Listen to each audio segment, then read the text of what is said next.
The Dolphin dynasty, according to all the signs, is emerging as the top story in professional football in 1972. Through 13 weeks, the Dolphin juggernaut has rolled through the NFL undefeated, untied, highly scoring, and hardly scored upon. And now in the last week of the regular season, only the decayed Baltimore Colts stood between the Dolphins and an historic, unprecedented 14th consecutive victory. Rick Weaver, Lou Crickler, and Henry Barrow back at the Orange Bowl in Miami. It's cold and windy here this afternoon. We have a bit of a sore throat. We've had to close our glass window in front of us. Morris and Lee back deep down at the east end zone. Schlapek will kick off, and this ball game is about ready to get underway. Here he comes. He gets the toe into it. It's high. It is deep back into the end zone. Charlie Lee, a yard deep, straight out. 5, 10, 15 to the 20. Cuts up the middle of the 30, shakes a tackle, 35 to the 40, and he stumbles and falls down across the 40-yard line, or he would have gone 101 yards. Willie Franklin gets credit for the containment, but Charlie Lee almost busted one on the opening kickoff. He broke through the wedge, was hit a couple of times, bounced off tacklers, and perhaps jarred off balance because he stumbled as he crossed the 40 and was pounced upon at the 43. A magnificent return by Charlie Lee. And so the Dolphins will start operations from their 43-yard line. 1st and 10. Twilley and Warfield split to the near side. Zonka and Morris in the eye behind Earl Morrill. The Dolphins from our 43. The handoff goes to Merck through a hole on the left side. He bangs out to the 48-yard line. There is 5 yards. He needs 90 more. The tackle on the play made by Roy Hilton and Mike Curtis. The Dolphins offensively, Warfield and Twilley, the wide receivers. Morrill, the quarterback. Morris and Zonka, the running backs. Fleming, the tight end. Evans and Moore, the tackles. Little and Kuchenberg, the guards. Langer is the center. We'll give you the Colts in just a moment. Dolphins 2nd down and 5 from their 48-yard line. Warfield and Twilley both split to the near side. On the snap, here is the handoff. Zonka, big hole left side, 50, down to the 45, down to the Colts 44-yard line. Larry Zonka picks up the Dolphins' first down. Mike Curtis and Lonnie Hepburn make the tackle on the play. That is the first down of the ball game at the Colts 44-yard line. Defensively, Bailey, Newsom, Miller, and Hilton on the front line.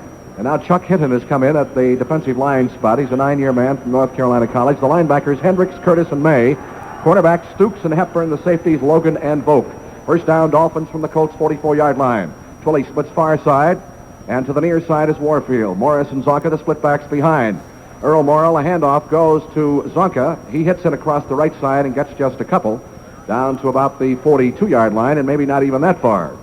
The tackle on the play made by Mike Curtis, the middle linebacker, and Billy Newsom playing at left defensive tackle. They mark it at the 43, so give them a gain of a yard. Rick, there seems to be just a little confusion on that Baltimore Colts defensive line. They've had so many changes here since we played them last up in Baltimore. Bailey has gone over to end, Newsom has gone to tackle, and Miller has switched the other side. They look like they're having a little trouble adjusting. 2nd down and 9. Dolphins from the Colts 43. Warfield splits near side, Twilley to the far side. Morris and Zonka in the eye. Here is the play fake, handoff going to Morris, and he's tossed for a loss back at the 46-yard line. Billy Newsom, the defensive left tackle, was not fooled on that play as Morrill tucked the ball into Mercury's midsection, and they mark it back at the 47, so he loses 4 yards, and Morris is out, and Jim Kick comes in, so it's Zonka and Kick in the backfield. That's a play definitely where Bailey has to follow the fake and come to the inside, and then they go around the outside of him, and no way did he follow that fake. 3rd down and 12 for the Dolphins. The ball at the Colts 47-yard line. Twilley splits far side, Warfield to the near side. Butch and Sundance the split backs behind Morrill. Morrill drops to throw. Here's the pass. He swings it to Fleming. He's got it at the 40, 35. He's bumped out of bounds on the far side of the field at the Colts 33-yard line. Marv Fleming, the tight end, crossing over, caught the pass, wide open, and moves for a first down. The tackle by Bruce Laird, now playing at one of the safety spots, and the middle linebacker, Mike Curtis.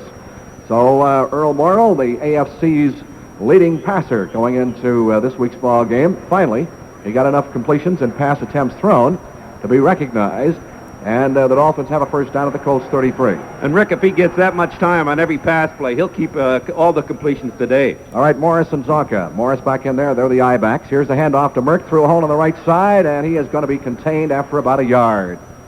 Gets to about the 32-yard line. Sliding in there to wrap him up was right side linebacker Ray May and the defensive left end Jim Bailey. Bailey is a 3-year man from the University of Kansas. They mark it at the 32. It's a gain of a yard, 2nd down and 9. We have just started this ball game. The Dolphins took the opening kickoff. Charlie Lee returned some 44 yards and almost broke one. And now the Dolphins trying to keep this drive going and get into the end zone and get some of these Rickard's taken care of. Twilley splits to the far side. Warfield to the near side. Morris now sets back as from a slot position back to a running back. Here's the handoff to Merck. The sweep to the left side. He does not get the corner turn. In fact, he might have lost a yard coming to the near side of the field. Mike Curtis, the middle linebacker, and a great one, diagnosed the play and pursued well. And they put the ball down at the Colts' 33-yard line. So it remains at 3rd down and 10. No gain on the play. And into the Dolphins' offensive backfield comes Jim Kick, replacing Mercury Morris. We have 11 minutes, 5 seconds to go in the first quarter. There is no score. It's up to the center, Rick, to cut off Curtis on a play like that, cut off that linebacker. And that Curtis is probably one of the best for that lateral movement. He's a hard man to catch. All right, Twilley splits far side. Warfield slot man right. Kick and Zonka are the split backs. 3rd down and 10. Dolphins from the Colts 33. Morrill drops the throw. Pumps once. Looks down deep. And the ball is... He dropped the ball as he was going to pass the ball. The ball just slipped out of his hands. The slippery condition of the football and perhaps the moisture coming off the turf, and Earl just dropped the ball. He pumped once. We looked downfield. He had a receiver open down. It looked like Twilley.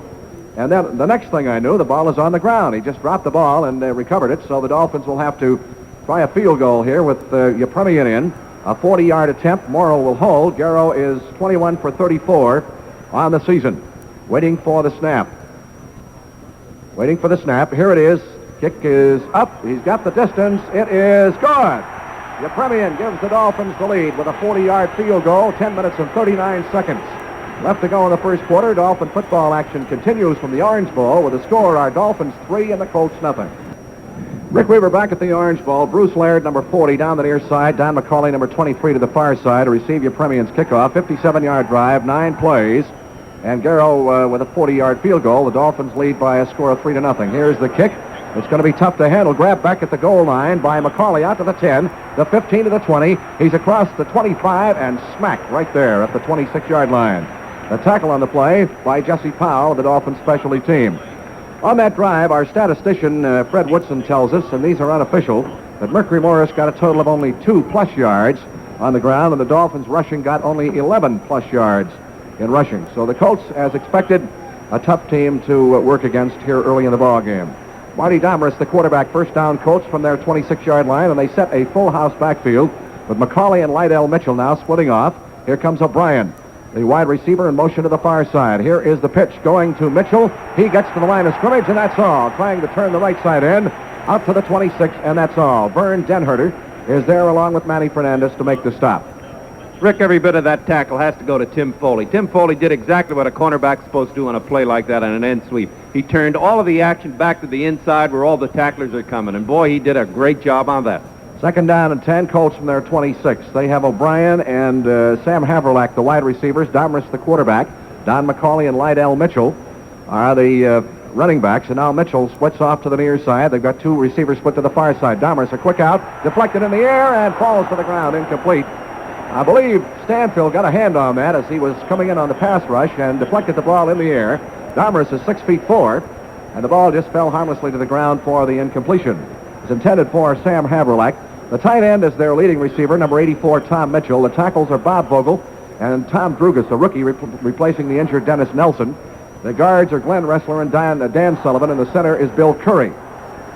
Bob Hines has come out of the ball game, and Lloyd Mumford has gone in on the Dolphins' prevent defense. 3rd down and 10, Colts from their 26-yard line. Here is Domrus dropping straight back to throw, being rushed. He gets his middle screen off. The ball is dropped. It's loose at the 29-yard line. Who's got it? And let's see what they roll it. Presumably a completed forward pass. The Colts come up with the ball. But the receiver fumbled the ball as he was hit, and the Colts come up with it. Rick, that was a screen, and actually Bob Matheson came in there from his linebacker spot and came by and just took a shot at the ball. Didn't even try to make a tackle, knocked the ball right out of the receiver's hand. All right, the ball is up at the Colts 29, and this forces a punting situation. Jake Scott is deep, Dick Anderson shallow, and David Lee. The punter has an average of 42 yards per kick. He's standing back at about the 13, waiting for the snap. Here it is. He gets the punt out of there and hangs it up. A nice spiral.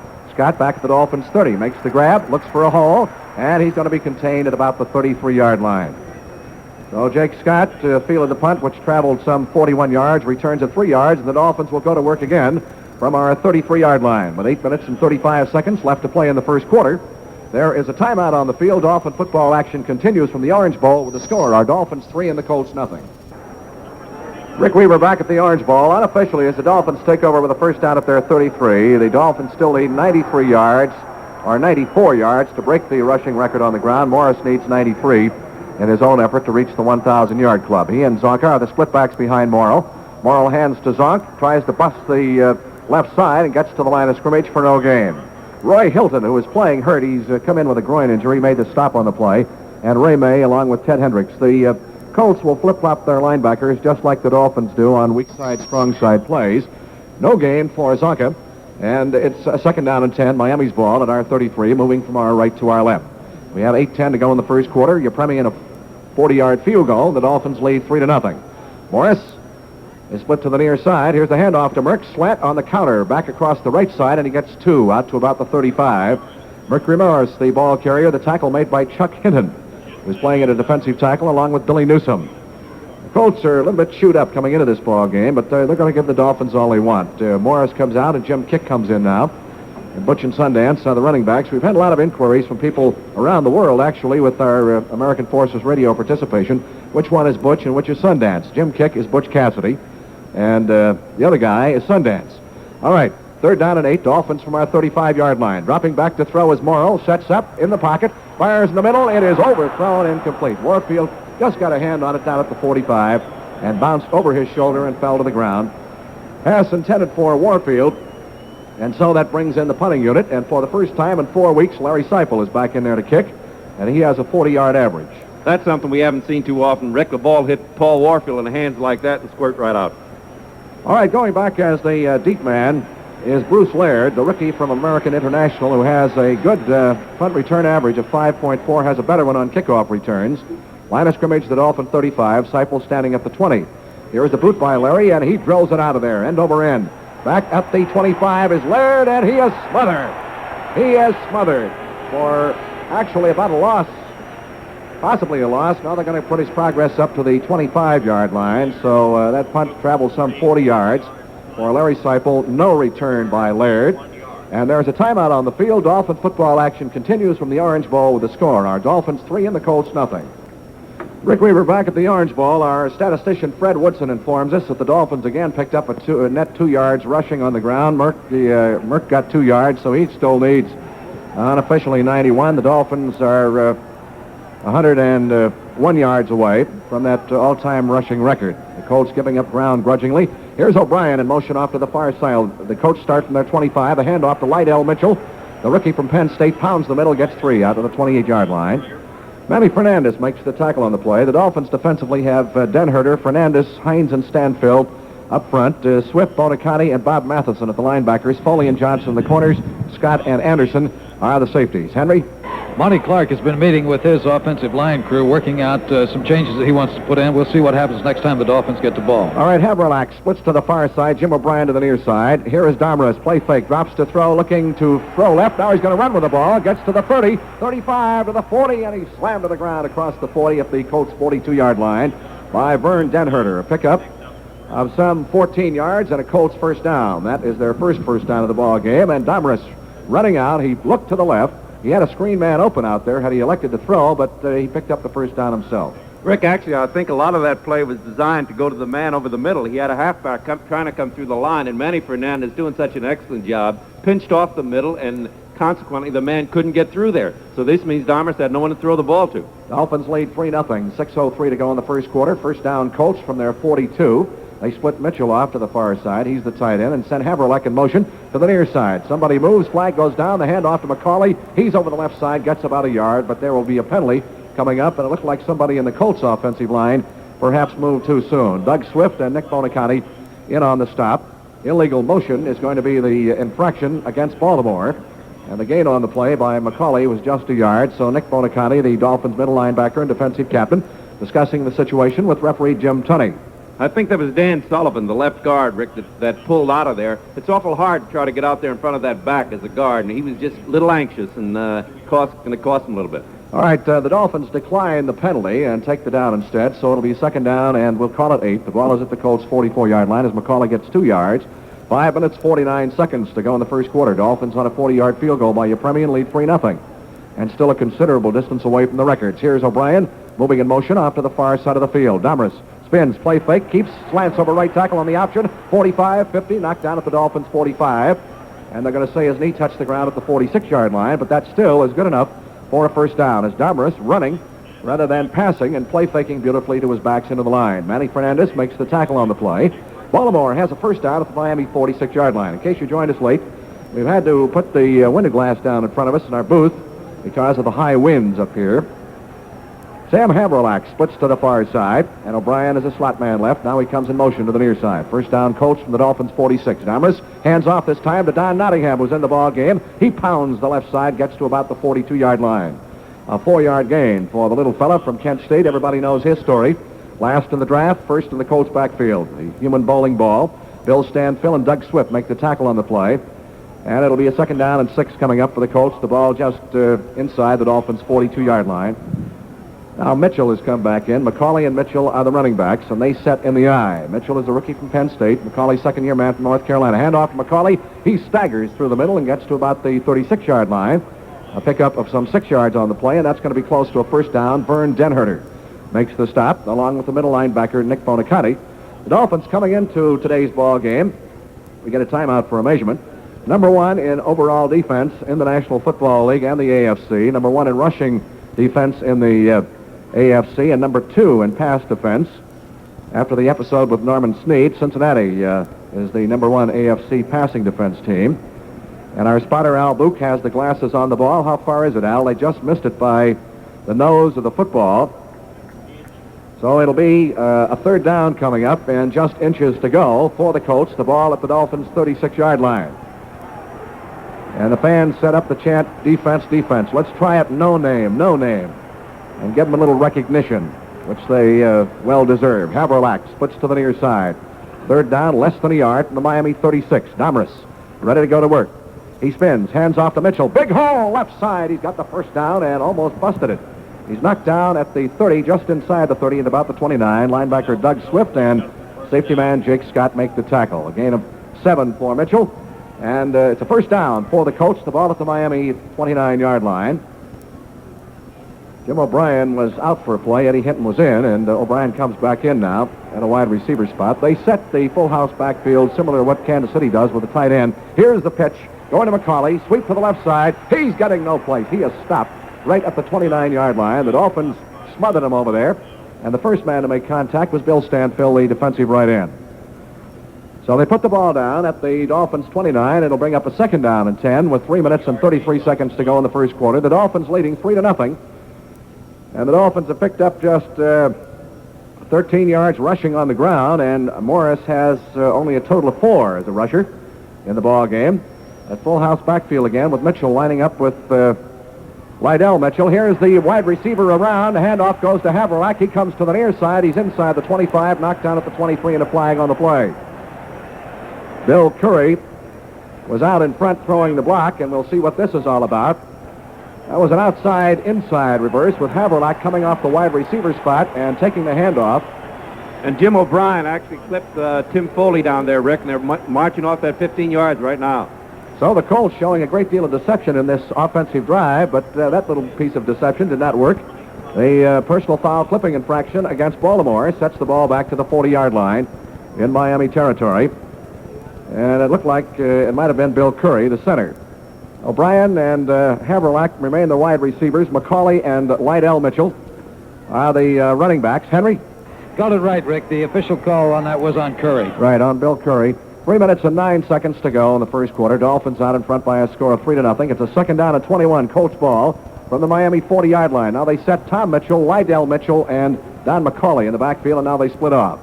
Tom Mitchell removes himself to the tight end spot. O'Brien goes in motion to the far side of the field. Domrus hands off. McCauley sweep to the near side. He's at the 35 and runs out of bounds at about the 32-yard line.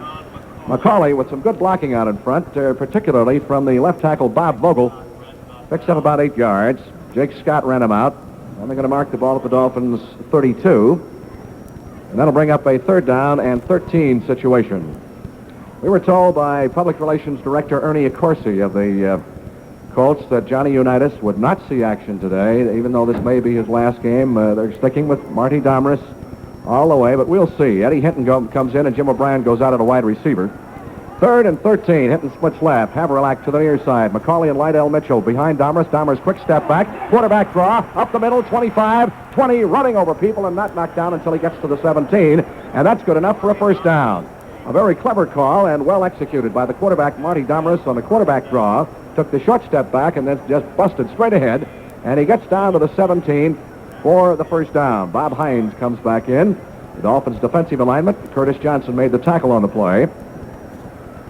And Domrus may have been shaken up just a bit on that last play, but he stays in the ball game. O'Brien comes back in, replaces Hinton. Rick, looks like we have another running quarterback in the league in Domrus. He's really enjoying running that ball this game. O'Brien splits to the near side. Haverlack to the far side. First down for the Dolphins, 17. Here's the handoff to McCauley over the right side, and he gets about 3 yards to the 14-yard line. As the hole closed in a hurry, and the man slamming the door was Nick Bonaconti along with Bob Matheson. They put the ball down just inside the 15. So we'll give him a gain of 2 on the play, and it'll be 2nd down and 8. For the Colts, the ball at the Miami 15-yard line as Domrus chewing up the clock. 1:57 to go in this first quarter. Dolphins could get only a 40-yard field goal on their first attempt from Garrow and lead 3-0, but a good sustained ball control drive here, engineered by Marty Domrus. Haverlack splits far side to the near side O'Brien. Here's the handoff, McCauley into the middle, and he gets down to about the 12-yard line. Bob Hines throws his 270 pounds in there to make the stop on the play, along with the middle linebacker, Nick Bonaconti. And John Sandusky apparently sending in plays with his wide receivers as Hinton comes back in, replacing Jim O'Brien. Ball is placed down at the Miami 12. It'll be 3rd down and 5. Henry? Also, O'Brien was taken out to change shoes in case he has to kick a field goal. He's doing that on the sideline now. And the wind is blowing the ball away from the hash mark, from where it was marked, and the officials come running over desperately to place it down again. 3rd down and 5. The ball at the Miami 12. Here's Domrus dropping back to throw. He's looking for the far corner. It is caught out of bounds, incomplete. Eddie Hinton went for the flag, and they almost got a touchdown. Curtis Johnson, however, realized where the ball was being thrown, and Hinton was out of bounds, so it does not count. And William Lehman now offers you the rotary engine Mazda. William Lehman Mazda, 6310 South Dixie Highway, South Miami. WIOD, Miami. Here, Rick Volk will hold. This will be a 20-yard attempt from the near side inbound hash mark with 1:01 left to play in this first quarter. The Dolphins leading 3-0. If he makes it, he'll tie it up. Snap, set down. The kick is up. It is high enough, and it's no good. Off to the kicker's left.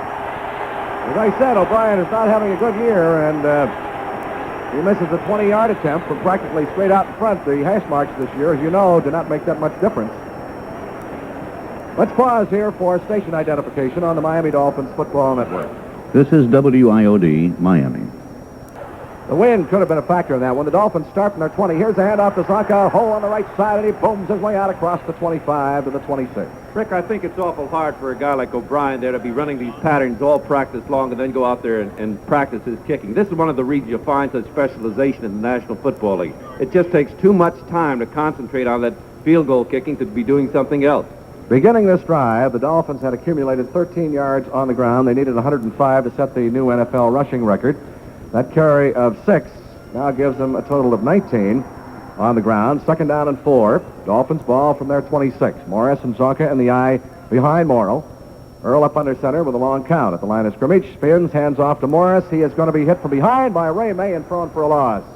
Back inside the 25 as May was blitzing through there from his linebacker spot and hit Merck before he actually got the sweep started. And they marked the ball back at the 23. So Morris is credited with losing 3 yards.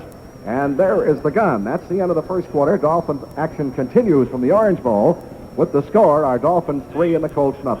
The kick and Zorka are the running backs. On a 3rd down and 7, Jim Mandich is the tight end. Warfield splits far side, 20 to the near side. The ball at the Dolphins' 23-yard line as we begin the second period of play. Morrill up under center, gets the snap, drops the throw, fires the middle, 20, 35, 40, and knocked down at the Dolphins' 43, 44-yard line. Jerry Logan and Bruce Laird are the fellows who made the tackle from the safety spots. They mark it at the Dolphins' 44, a pickup of 21. On a strike, a slant over the middle from Morrow to Howard Twilley. And if they're going to key on your rushing game, why open them up with a pass? And that's what Earl did just then as Twilley made the reception for the Dolphin first down. And a great toss, too, Rick, because there's no question about it. The backs are both split, so he had to throw the ball. Morris back in. He and Zonka the I-backs. Warfield splits far side, Twilly to the near side. Here's the handoff to Merck. He runs into a host of tacklers, booming into the middle, and gets out to about the 46-yard line. A gain of some 2 yards on the play. The tackle made by Chuck Hinton, number 75, who has bounced around this league more than a basketball, but he's in his 9th year and still a capable defensive tackle. The ball is at the Miami Dolphins 46, and it'll be a 2nd down and 8. We're 1 minute deep into the second quarter. The Dolphins took the opening kickoff and had to settle for a 40-yard field goal as the Colts' rushing defense has really stiffened thus far in the ball game. Twilly and Warfield split to the far side. Morris and Zonka are the I-backs in behind Morrill. A 2nd down and 8. Miami's ball from their 46. Here's the pitch to Merck. Sweep to the left. Gets a block from Zonk. Cuts back to the right, the 50. And he's knocked down in Colts territory at about the 46-yard line. The tackle over there made by safety man Rick Volk, who just came back in to the contest. And Marv Fleming will come back in at the tight end spot, and that's going to be very close to a 1st down. The ball is just outside the Colts' 46-yard line, and it appears from here as if they do not have it, but they're going to call a timeout for a measurement anyway. Remember to stay tuned, you fans listening on WIOD, for our locker room show, the Rolling Home Show, immediately following our play-by-play, and then the scoreboard show, which we'll take a look at what might happen in the NFL tomorrow and who the Dolphins' possible playoff opponent will be. They did not make it, and they're just about a foot shy. So that'll bring up a 3rd down, less than a yard to go situation, as the Dolphins having a rough time running on this Colts defense thus far in the ball game. They put the ball just inside the Baltimore 47. Here's a great time, Rick, to throw that pass and go for the touchdown when you only got a yard to go, and I wouldn't be surprised if Earl tries it. All right, we'll see what the strategy calls for. He has not thrown the ball this afternoon. He has hit Twilly on one 21-yard pass completion. They've got the 2 tight ends in now for the power blocking up front. The ball just inside the Colts 47 on a 3rd down, less than a yard. Morris and Zonka, the splitbacks, behind Earl Morrill. Morrill hands to Zonka over the left side, and he's got the 1st down across the 45, but not much farther than that as he's knocked down at the 44-yard line. A pickup of some 2 yards, and Howard Twilly comes back in. The tackle by Rick Volk. With a runner like that, though, Rick, I guess Earl just figures I better go get my 1st down so that I can work from there. Mandich is out, and Twilly is back in as a wide receiver. Twilly and Warfield, the wide receivers. Moore and Evans, the tackles. Kuchenberg and Larry Little at the guards, and Jim Langer, the center. Morris and Zonka are the I-backs as Warfield out of the huddle splits to the far side, Twilly to the near side. The Dolphins driving to our right now toward the east end zone in this second quarter. 1st down from the Colts' 44-yard line. Here's the pitch to Merck. Quick trap left side. He's across the 40, still scooting and diving, and gets to the 35-yard line. And inside the 35, and I think they're going to mark it right at the 35. He was contained by Chuck Hinton and Rick Volk. He may have slipped as he cut back to his right over the left side. He did slip, or he possibly would have gone further. So Merck picks up some 9 yards on the carry, and it'll be a 2nd down and 1 for the Dolphins. The ball just inside the Colts' 35-yard line. The score, Miami 3, the Colts nothing. 11 minutes, 51 seconds left to play in this first half. Airtime for the playoff game from the Orange Bowl on Christmas Eve here, 2:50 next Sunday afternoon. 2nd down and 1. Morrill on the snap, hands to Morris, sweep to the near side. Gets a block from Little, turns the corner, 35, slips and falls down again. And goes out of bounds at the 34. That is going to be good for a 1st down, but he had nothing but daylight down the near sidelines, and that's a 2nd straight play that he has slipped on the good old polyturf. And Morris comes out, and kick goes into the offensive backfield. Merck picks up a 1st down at the Colts' 34-yard line. The Dolphins beginning to open up the Colts defense now just a bit on the rushing attack. Kick and Zonka are the running backs. Warfield splits to the far side, Twilly to the near side. 1st down, Dolphins from the Colts' 34-yard line. Earl Morrill up under center, waits for the snap. Long count, spins, hands off to Zonk. Quick hitter in the middle. He's got a hole. 25-20 down to the 19-yard line. Plus Larry Zonka. Rick, that turf must really be wet. When Zonka came through that hole and they came down hitting onto the ground, boy, I'm telling you, water just splashing all over the place. It's just like having another defensive man on the sidelines. There's so much water there near the sideline. He almost picked up a 1st down single-handedly, but it's about a foot shy. The ball is at the Colts' 19-yard line. 2nd down, less than a yard. for the Dolphins at the Colts 19. 11 minutes left to play in the first half. Dolphins lead 3-0 on a sustained march here. Warfield splits left to the near side. Twilley, Kick, and Zonka remain the I-backs. Behind Morrow. Morrow spins, hands to Zonk, puts his head down, and booms his way for the first down to about the 17. He went over the left side that time, and Mercury Morris comes back in as Jim Kick goes out. The Dolphins pick up a first down, tackled by the Mad Stork, Ted Hendricks, and Roy Hilton, who's playing at a defensive end. The ball is going to be marked at about the 17-yard line in Colts territory, actually the 17 and a half. It's tough for a statistician to figure yardage, but you should go with the yard behind, actually, in this type of a situation when they put it down in between the yard lines. The ball at the Colts 7-18, we'll call it, for the first down. Here is the handoff to Merck. The sweep to the right side. He's got Little and Zonk out in front, but sneaking through there is Hendricks. And Hendricks just brushed the blocker away and throws Morris for a loss. Back at the 20-yard line. This guy, Hendricks, has been bothered with an injury. Well known in the Miami area, a great All-American and as a defensive end at the University of Miami and a great linebacker with the Colts, has been hurt.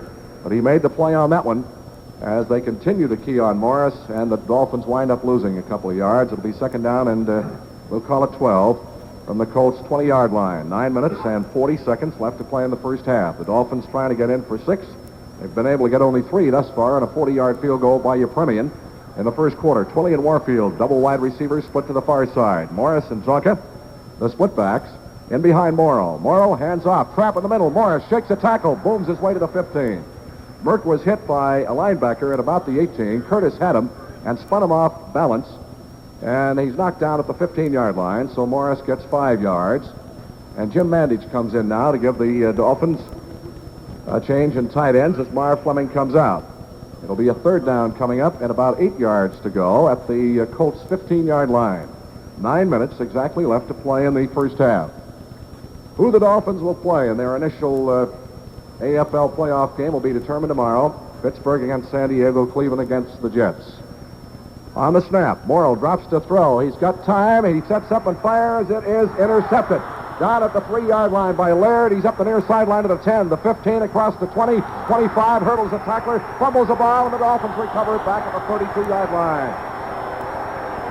What a sequence that was. Morrow was just about to be clobbered as he released the ball. It was intercepted by safety Bruce Laird down at the 3, ran it back up, got good blocking across the 30, was hit, and Howard Twilley recovers the fumble.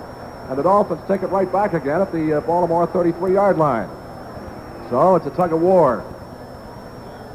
Laird just stepped in there and took the pass away. The pass was overthrown, and he intercepted, ran it back out 30 yards, and when he was hit, they stripped him of the ball, and Twilley fell on it, and the Dolphins get it right back to the Colts' 33-yard line.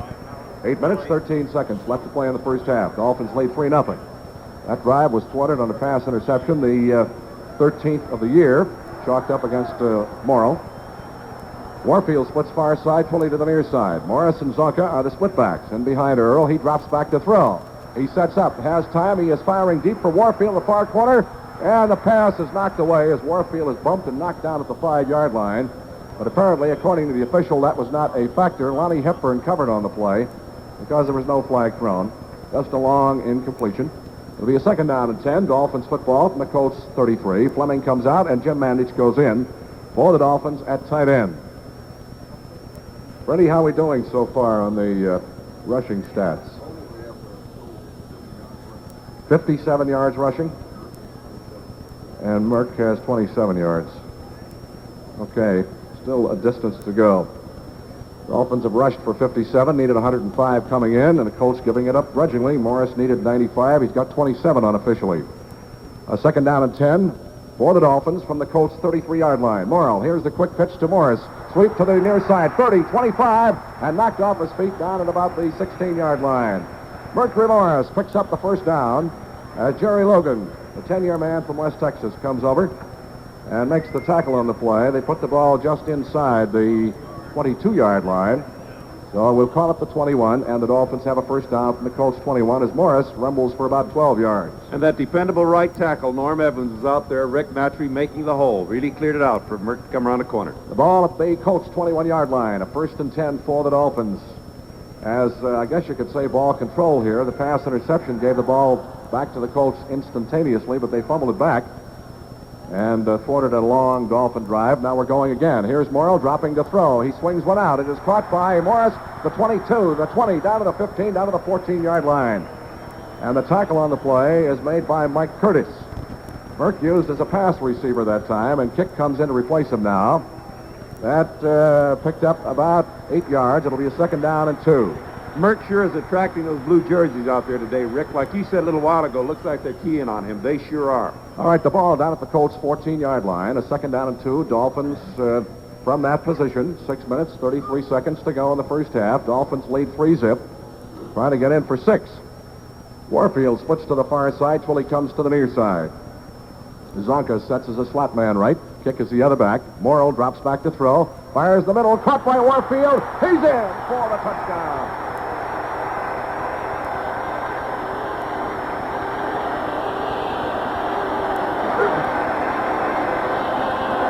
Warfield was hit and hit hard by Lonnie Hepburn at the 1-yard line, but he spun off the tackle as he was leaping through the air to catch the ball, held onto it, and fell into the end zone for the TD. That for Morrill, who comes right back off an interception, is his 11th touchdown pass. I think I said he had 12 interceptions before. He only has 7. And for Warfield, his 3rd TD reception of the year. Ukrainian will try the point from placement. Morrill will hold. The Colts jump. Flags go down. Garrow kicks it up there. It's good. And we'll wait before our break here to see what the penalty is going to be about. I'm sure it's on the Colts. And it will be declined, of course. Penalty against Baltimore declined. The kick counts. Dolphin football action continues from the Orange Bowl with the score. Our Dolphins 10, the Colts nothing.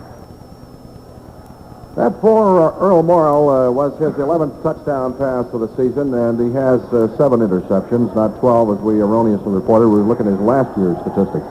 The Premier will kick off to either Bruce Laird or McCauley. Against the wind, it's a very high short kick. To be taken on the run by Laird at the 15, straight ahead of the 20. Finds a hole with 25, 30. Hurdles a tackler across the 40 and is knocked off his feet at the Colts' 44-yard line. A fine return by Bruce Laird, and the wind obviously was a factor in that one. Charlie Lee made the tackle along with Jesse Powell on the specialty teams. That last drive, 33 yards, 4 plays. Morrill, a 14-yard touchdown pass to Warfield. The Dolphins unofficially now need just 36 yards on the ground to become the NFL's greatest rushing team. Mercury is still 56 yards away. Those are unofficial figures. Here's Domrus, play fake. He's being rushed, fires in the middle. It is incomplete. Was intended for Tom Mitchell, and he was slammed to the ground after he released the ball back at the 35. Henry? Mercury got hit pretty hard in the head on that pass that he caught. They're taking his blood pressure now and giving him oxygen. Great pressure applied that time for the Dolphins by Stanfill and Hines. And Domrus looked like he committed the one thing you never do as a quarterback. You have the point of the ball down when he let the ball go. There's no way you're going to get a completion this way. All right, a second down and 10. Baltimore's football from their 43. They set those 3 people, the full house backfield, in behind the quarterback. Domrus drops to throw. He sets up, fires the screen, caught by Lydell Mitchell at the 40, near side 45, hurdles the tackler 50, bounces off another one, not knocked down until he gets inside the Dolphins' 45 to about the 43-yard line. A good run, good blocking out in front, and he had Haverlack over there protecting him, along with Corny Johnson, an offensive guard. That is good for a first down, as Domrus dumps it off to Lydell Mitchell on the screen. They pick up a first down at the Dolphins' 43. The tackle by Fernandez. Henry? They say Merck is okay and be able to play. All right, as we said earlier, the Dolphins need just 36 yards unofficially. These are our figures on the ground to become the NFL's greatest rushing team. Merck still 56 yards away from his 1,000-yard total. Mitchell, out of the full house backfield, sets as a tight end right. O'Brien comes in motion to the left side, along with Haverlack. Here's Domrus, hands off to Lydell Mitchell, hits the right side, gets across the 40 into the Dolphins' 39. A gain of about 4 before Fernandez and Denherter make the tackle on the play. Also in there was Doug Swift from the strong side linebacker spot. The ball is marked down at the Dolphins' 39-yard line. It'll be a second down coming up, and about 6 yards to go. Haverlack comes to the near side, and O'Brien sets as a slot man to the left. On the snap, the handoff, a quick trap to Mitchell over the right side, gets to the 36-yard line. That is not nearly enough for a first down. Swift was there to put the head and shoulders into him, and also Bob Hines. Henry? This is a rough-hitting ball game, Rick. Hubert Ginn strained a little muscle in his left thigh, but they say he'll be okay, be able to play. All right, Eddie Hinton has come in as a wide receiver. And O'Brien is out for the Colts. It'll be a 3rd down and 3 at the Dolphins' 36-yard line. Waiting for the snap is Darmaris. He hands off on a drop play. Here's Mitchell. He fumbles the ball, and Jake Scott picks it up for the Dolphins at the 30. Moves up the near side. He might go 40, 45, and he's knocked off his feet at the 50-yard line. Mitchell was cracked, fumbled the ball as he was just getting close to the first down area.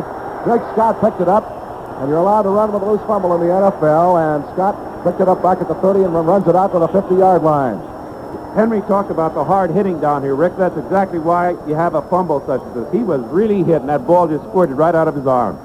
All right, Kick and Zonka will be the running backs as Scott runs at the recovered fumble back some 20 yards. The Dolphins have a first down at the midfield stripe with 3:35 left to go in the first half. Twilley switched to the far side. Warfield slot man left. Kick and Zonka, the split backs, and behind Earl Morrow. First down, Dolphins from the 50-yard line. Dolphins lead 10-0. Hand off to Zonka. Sweep to the left. Cuts back to his right. Is hit and dropped at the 49. Gain of a yard. Tackled by Fred Miller, the 10-year veteran from Louisiana State. It'll be a second down coming up at 9. That for Jake Scott was, he's had a tremendous year with pass interceptions. Again, he had 7 last year, 5 this year. That's his second fumble recovery, and it could not have come at a better time and thwarted the Colts' drive. The ball is at the 49-yard line in Colts territory. A second down and 9. 2 minutes, 52 seconds left to play in the first half. Dolphins lead 10-0. Twilley splits near side. Warfield far side. Morrow drops to throw. He swings the screen out, intended for Kick. He can't hold on to it. It's incomplete. Back at about the Dolphins' 47. He had Zonka out there in front of him along with Kuchenberg, but the ball was a little bit thrown high, and the Kick couldn't hold on to it. Fred Miller covered that play completely, Rick. Fred Miller's been around this league for 10 years, and he's seen many a screen thrown at him, and you couldn't fake him on that one. He stayed right with the ball carrier. Third down and 9 for the Dolphins from the Colts 49. Mar Fleming comes out. Jim Mandich in at tight end. Kick and Zonka remain the running backs. Going into this particular drive, the Dolphins needed 36 yards on the ground, and Mercury needed 56. Well, Mercury's not in there now. Third down and 9 from the Colts' 49-yard line. Morrill drops back to throw. Sets up. He fires across the middle. Warfield grabs a deflection at the 30-yard line. Gets to about the 28 before he's tackled. That ball was touched by a couple of Colt defenders. Jerry Logan and Rick Volk had their hands on it, but Warfield, standing in behind him, running his pass pattern, just grabbed the deflection and was tackled at the 28 after he caught the ball at the 30. That's good for a Dolphin first down. And Ray May, who's been playing a great game out here today, Rick, that ball actually squirted right through his hands, right into Paul. They really had great coverage on it. And Paul, just right there, held on to the apple. 21-yard pass completion from Morrill to Warfield. Dolphins first down, the Colts 28. Here's the handoff, going to Kick, sweep to the near side. He is caught, bounces off a tackler, falls forward on second effort to the 26. Gain of about 2 on the play. And there will be the 2-minute warning. Dolphin football action continues from the Orange Bowl with the score, our Dolphins 10 and the Colts nothing. Rick Weaver, Lou Kriegler, and Henry Barrow back at the Orange Bowl in Miami. It's been a hard-hitting defensive ball game.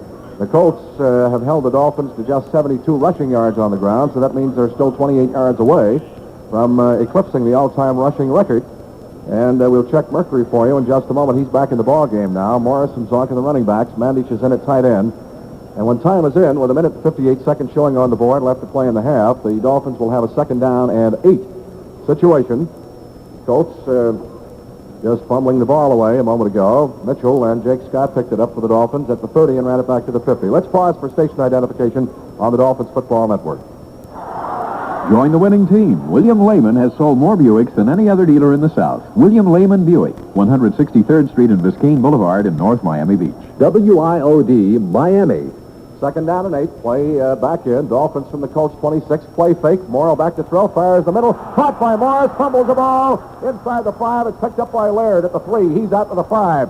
The 10. Running laterally across the field. Bounces off a tackler at the 15. And is knocked down at the 16-yard line. That pass was complete to Mercury Morris. He was hit hard at the 5-yard line. Fumbled the ball. And safety man Bruce Laird, who was guilty of a fumble off a similar situation a while ago himself, picked it up. And the Colts return it out to their 16-yard line, so that Dolphins drive is stopped. Be ruled as a completed pass and a recovered fumble. We get a timeout on the field. Dolphin football action continues from the Orange Bowl with a score. Our Dolphins 10, the Colts nothing. This is Rick Weaver with Luke Rickmer and Henry Barrow back at the Orange Bowl in Miami. Mercury Morris just received a completed pass, fumbled the ball and hit. The Colts recovered. They have it at their 16-yard line. Mercury is still 56 yards away, rushing from his 95-yard needed total coming in to reach the 1,000-yard mark. The Dolphins unofficially have 72 yards on the ground, so that makes them 33 yards away from the 105-yard total. Miami leads 10-0. First down, Dahmer stops straight back to throw, has good protection, fires the middle. It is caught by McCauley at the 30, 35, shakes the tackler inside across the 40-yard line and gets out to about the Colts 44.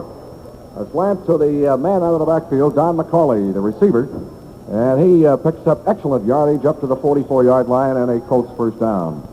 Tackle on the play made by Dick Anderson. At halftime, Luke Rickman will have an interesting guest for our fans at the Orange Bowl, a winter festival of bands, high school band winners from across the state of Florida, Louisiana, and Georgia. I think I said Alabama earlier. It's Louisiana and not Alabama. Timeout on the field. We'll keep it here since we're all caught up with our commercials. The clock shows 1:34 left to go. In this first half, the Dolphins lead by a score of 10-0. They took the ball the first time they had it and marched 57 yards in 9 plays. Had to settle, however, for a 40-yard Ukrainian field goal. And then both ball clubs tossed it back and forth. The Dolphins had a drive going. Morrow threw a pass, which was intercepted by the Colts. Bruce Laird, he ran it back upfield to the 33 in Colts territory, was hit, fumbled the ball, fully recovered. It took the Dolphins 4 plays after that with a Morrow to Warfield 14-yard pass, and the Premian converted. The Colts' only scoring attempt has been a 20-yard field goal attempt by O'Brien, which was missed. First down for Baltimore. The ball at their 44-yard line. The Colts have not scored on the Dolphins the last two games that they played, including the AFC Championship game last year, which was won here by Miami 21-0, and the earlier game this year 23-0.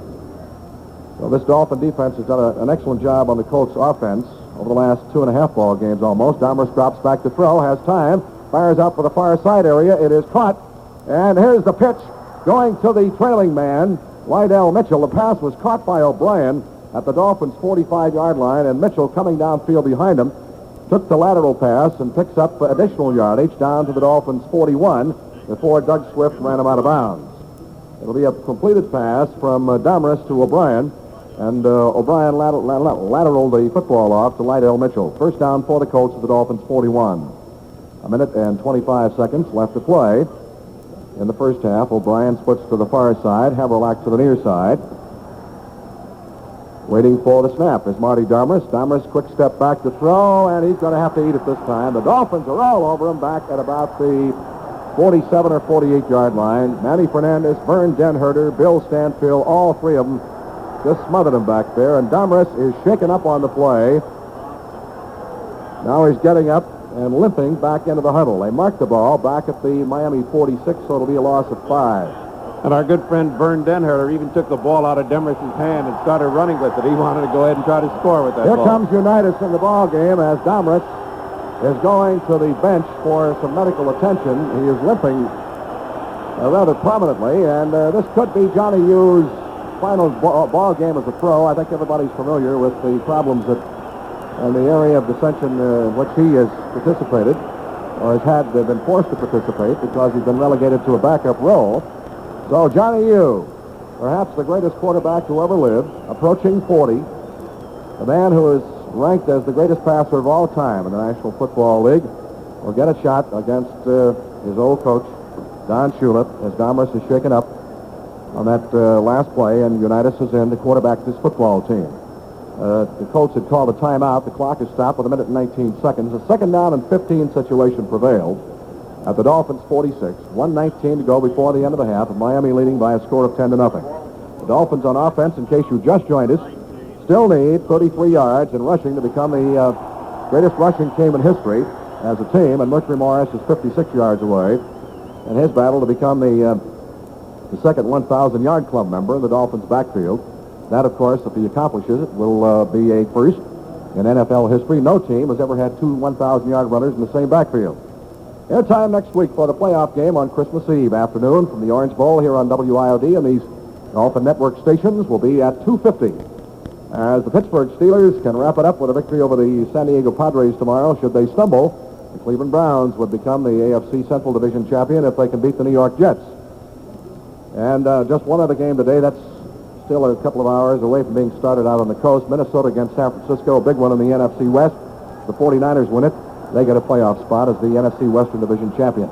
All right, Unitas ready to go to work. He sends Haverlack in motion to the near side. Play fake, swings a screen out. It is caught by McCauley at the 50, looking for the blocking, and now he gets just inside the 45, down to the 44 before he's knocked down. Bonacane smelled that one out and just waited for the receiver to come to him, and he did. They mark it at the 43, gain of 3 on the play. It'll be third down coming up, and some 12 yards to go as Unitas completes his first pass of the ball game, a screen. And now out of the huddle, he sends O'Brien to the far side and Haverlack to the near side. A third down and 12. Colts ball from the Dolphins 43. Johnny Yu, those quick little steps back, dumps one off in the middle. It is intercepted by the Dolphins at the 35, and the man who got it is downed immediately by the intended receiver, McCauley, and it is Doug Swift, the strong side linebacker who was playing on this side of the field. That pass was dumped off in a hurry by Unitas. He got rid of the football, and Swift intercepted it. Was down right there for the Dolphins at the 35. There is a timeout on the field. We'll keep it here with 37 seconds left to play in this first half. The Dolphins lead 10-0. And that, on Unitas this season, as everybody is interested in statistics at this stage of the campaign, that's his 6th pass interception. And for Doug Swift of the Dolphins, who's had a good year with regard to picking him off, he's now intercepted 3. So the Dolphins will have the football when time is in with another shot at trying to pick up some more yards on the ground. The first down at our 35 as the sun tries to break through the overcast here.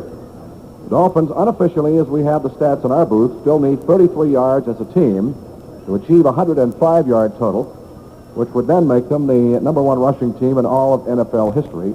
Mercury Morris is still 56 yards away unofficially from his mark of 1,000 yards. And the Dolphins will have Morris and Zonka in as the running backs. Morrill over checking things during the timeout with Coach Don Shula.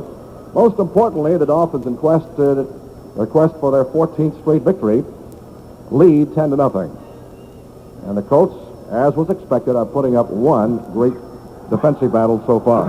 Twilley and Warfield split to the far side. Morris and Zonka, the split backs behind Morrill. First down, Dolphins from our 35-yard line. The kick and Zonka are the running backs. On a third down and 7, Jim Mandich is the tight end. Warfield splits far side, Twilley to the near side. The ball at the Dolphins' 23-yard line as we begin the second period of play. Morrill up under center, gets the snap, drops the throw, fires the middle. Twilley, 35, 40, and knocked down at the Dolphins' 43, 44-yard line. Jerry Logan and Bruce Laird are the fellows who made the tackle from the safety spots. They mark it at the Dolphins' 44, a pickup of 21. On a strike, a slant over the middle from Morrill to Howard Twilley. And if they're going to key on your rushing game, why open them up with a pass? And that's what Earl did just then as Twilley made the reception for the Dolphin first down. And a great toss, too, Rick, because there's no question about it. The backs were both split, so he had to throw the ball. Morris back in. He and Zonka the eye backs. Warfield splits far side, Twilley to the near side. Here's the handoff to Merck. He runs into a host of tacklers, booming into the middle, and gets out to about the 46-yard line. A gain of some 2 yards on the play. The tackle made by Chuck Hinton, number 75, who has bounced around this league more than a basketball, but he's in his 9th year and still a capable defensive tackle. The ball is at the Miami Dolphins' 46, and it'll be a second down and 8. We're 1 minute deep into the second quarter. The Dolphins took the opening kickoff and had to settle for a 40-yard field goal as the Colts' rushing defense has really stiffened thus far in the ball game. Twilley and Warfield split to the far side. Morris and Zonka are the eye backs in behind Morrill. A second down and 8. Miami's ball from their 46. Here's the pitch to Merck. Sweep to the left. Gets a block from Zonk. Cuts back to the right. The 50. And he's knocked down in Colts territory at about the 46-yard line. The tackle over there made by safety man Rick Vogt, who just came back in to the contest. And Marv Fleming will come back in at the tight end spot, and that's going to be very close to a first down. The ball is just outside the Colts' 46-yard line, and it appears from here as if they do not have it, but they're going to call a timeout for a measurement anyway. Remember to stay tuned, you fans listening on WIOD, for our locker room show, the Rolling Home Show, immediately following our play-by-play, and then the scoreboard show, which we'll take a look at what might happen in the NFL tomorrow and who the Dolphins' possible playoff opponent will be. They did not make it, and they're just about a foot shy So that'll bring up a third down, less than a yard to go situation, as the Dolphins having a rough time running on this Colts defense thus far in the ball game. They put the ball just inside the Baltimore 47. Here's a great time, Rick, to throw that pass and go for the touchdown when you only got a yard to go, and I wouldn't be surprised if Earl tries it. All right, we'll see what the strategy calls for. He has not thrown the ball this afternoon. He has hit Twilley on one 21-yard pass completion. They've got the two tight ends in now for the power blocking up front. The ball just inside the Colts 47 on a third down, less than a yard. Morris and Zonka, the splitbacks, behind Earl Morrow. Morrow hands to Zonka over the left side, and he's got the first down across the 45, but not much farther than that as he's knocked down at the 44-yard line. A pickup of some 2 yards, and Howard Twilley comes back in. The tackle by Rick Volk. With a runner like that, though, Rick, I guess Earl just figures I better go get my first down so that I can work from there. Mandich is out, and Twilley is back in as a wide receiver. Twilley and Warfield, the wide receivers. Moore and Evans, the tackles. Kuchenberg and Larry Little at the guards, and Jim Langer, the center. Morris and Zonka are the I-backs as Warfield out of the huddle splits to the far side, Twilley to the near side. The Dolphins driving to our right now toward the east end zone in this second quarter. First down from the Colts 44-yard line. Here's the pitch to Merck. Quick trap left side. He's across the 40, still scooting and diving and gets to the 35-yard line. And inside the 35, and I think they're going to mark it right at the 35. He was contained by Chuck Hinton and Rick Volk. He may have slipped as he cut back to his right over the left side. He did slip, or he possibly would have gone further. So Merck picks up some 9 yards on the carry, and it'll be a second down and 1 for the Dolphins. The ball just inside the Colts 35-yard line. The score, Miami 3, the Colts nothing. 11 minutes, 51 seconds left to play in this first half. Airtime for the playoff game from the Orange Bowl on Christmas Eve here, 2:50 next Sunday. All right, Garrow tees it up, and we're about ready to go for the start of the second half. Dolphins leading 10-0. Here is the kick. He gets it high against the wind. Laird grabs it right at the goal line. Starts straight out. 5, 10, 15 to the 20. He's hit across the 20 and knocked down at the 23. A 23-yard return for the rookie from American International, Bob Matheson, along with Lloyd Mumford, make the stop on the play on the Dolphins specialty team. Mumford has done a tremendous job the last 3 or 4 weeks because he's playing with a slight shoulder separation, and he was in head-on that tackle. So Domrus is back in there now at quarterback, and we have Nottingham, the human bowling ball, and Don McCauley as the running backs. From the 23, play fake, back to throw. Domrus throws in the middle. It is dropped by Haverlack. He was bumped by Jake Scott at the 40-yard line, and Scott thought he had a chance at the interception, and bumping just threw Haverlack far enough off stride so that the ball was overthrown to him, and it becomes a second down and 10 situation. Scott and Johnson covering on the play. McCauley, and who was shaken up and had that trouble with his leg, is the quarterback. The wide receivers are O'Brien and Haverlack. The tight end is Tom Mitchell. They have not been able to get to him this afternoon. He is their leading receiver coming in. The Dolphins now in their prevent defense. A second and 10 for the Colts from their 23 as they're moving from our right to our left. Here's the handoff. Nottingham on a delay hits the middle, gets 2 out to the 25, and that's all before he is tripped up. Nottingham, the second-year man from Kent State, tackled by Bonacotti, along with Bob Matheson. Nottingham is 5'10", weighs 210 pounds, and is a weightlifting freak. Third down and 8 for the Colts. The ball at their 25. We've just started the third quarter. Domrus sprinting back out to his right to throw, sets up, fires the middle, and Bonacotti, as an interference penalty is going to be called. Was that Nick or was it Doug Swift? I think it was Bonacotti. Ran into McCauley, the intended receiver, up to the 32-yard line. Bonacotti going for the ball. At least it would appear from here, and he's got as much right to it as the other guy. But the Dolphins are going to be called for pass interference on the play. And so the Colts will get the ball at the Miami 30, or rather at the Colts 32-yard line. That's where they will put it in play, and of course a first down on pass interference against Nick Bonacotti. The Colts with a first down at the Baltimore 32-yard line. O'Brien and Haverlack, the wide receivers, hand off to McCauley, sweep to the right side. He gets no place. He's thrown for a loss. Back at the 29-yard line. Bonacotti making up for it, comes blitzing through there and flatten him out back at the 29-yard line. Henry? Rick, the official call on that interference was on Jesse Powell. Jesse Powell, I sure thought that I saw 85, Nick Bonacotti run into him, and Al Book concurs, but if they're going to give it to Powell, Hines is out, and Mumford comes in on the Dolphins' prevent defense. They put the ball down back at the 29, second down and 13. Haverlack splits to the near side. O'Brien, a slot man left. Now Nottingham sets as a wingman off to the far side. On the snap, Domrus drops back to throw. He's looking for Nottingham. He's got him. He can't hold on to the ball. It's an incomplete pass as he's hit out of bounds at the 35 on the far side. Lloyd Mumford really cracked him over there. Henry? Rick, another official just came over and said he wanted that logged as Bonacarne, so you saw the right one. Well, there's a big difference between 85 and 56. Not much, Rick. At least where I went to school there was. Third down and 13. Colts ball at their 29-yard line. Dolphins lead 10-0. We're in the third quarter, 13-10 to play. Domrus ready to go to work. Here's the handoff. McCauley hits the middle, and he is not going to get very far. Out to the 32, and that's it, as the no-name defense, as they have done all season long, rises to the occasion, and punting unit comes on. Manny Fernandez made the tackle. Rick, that no-name defense needs a little shot of adrenaline every now and then, and that call on Nick, I think, seems to charge up that bunch. They're ready to really come in there and play that football. David Lee, who punted once for 41 yards in the first half, will kick. He'll stand back at the 17. Scott is deep, Anderson shallow. The line of scrimmage, the Colts 32.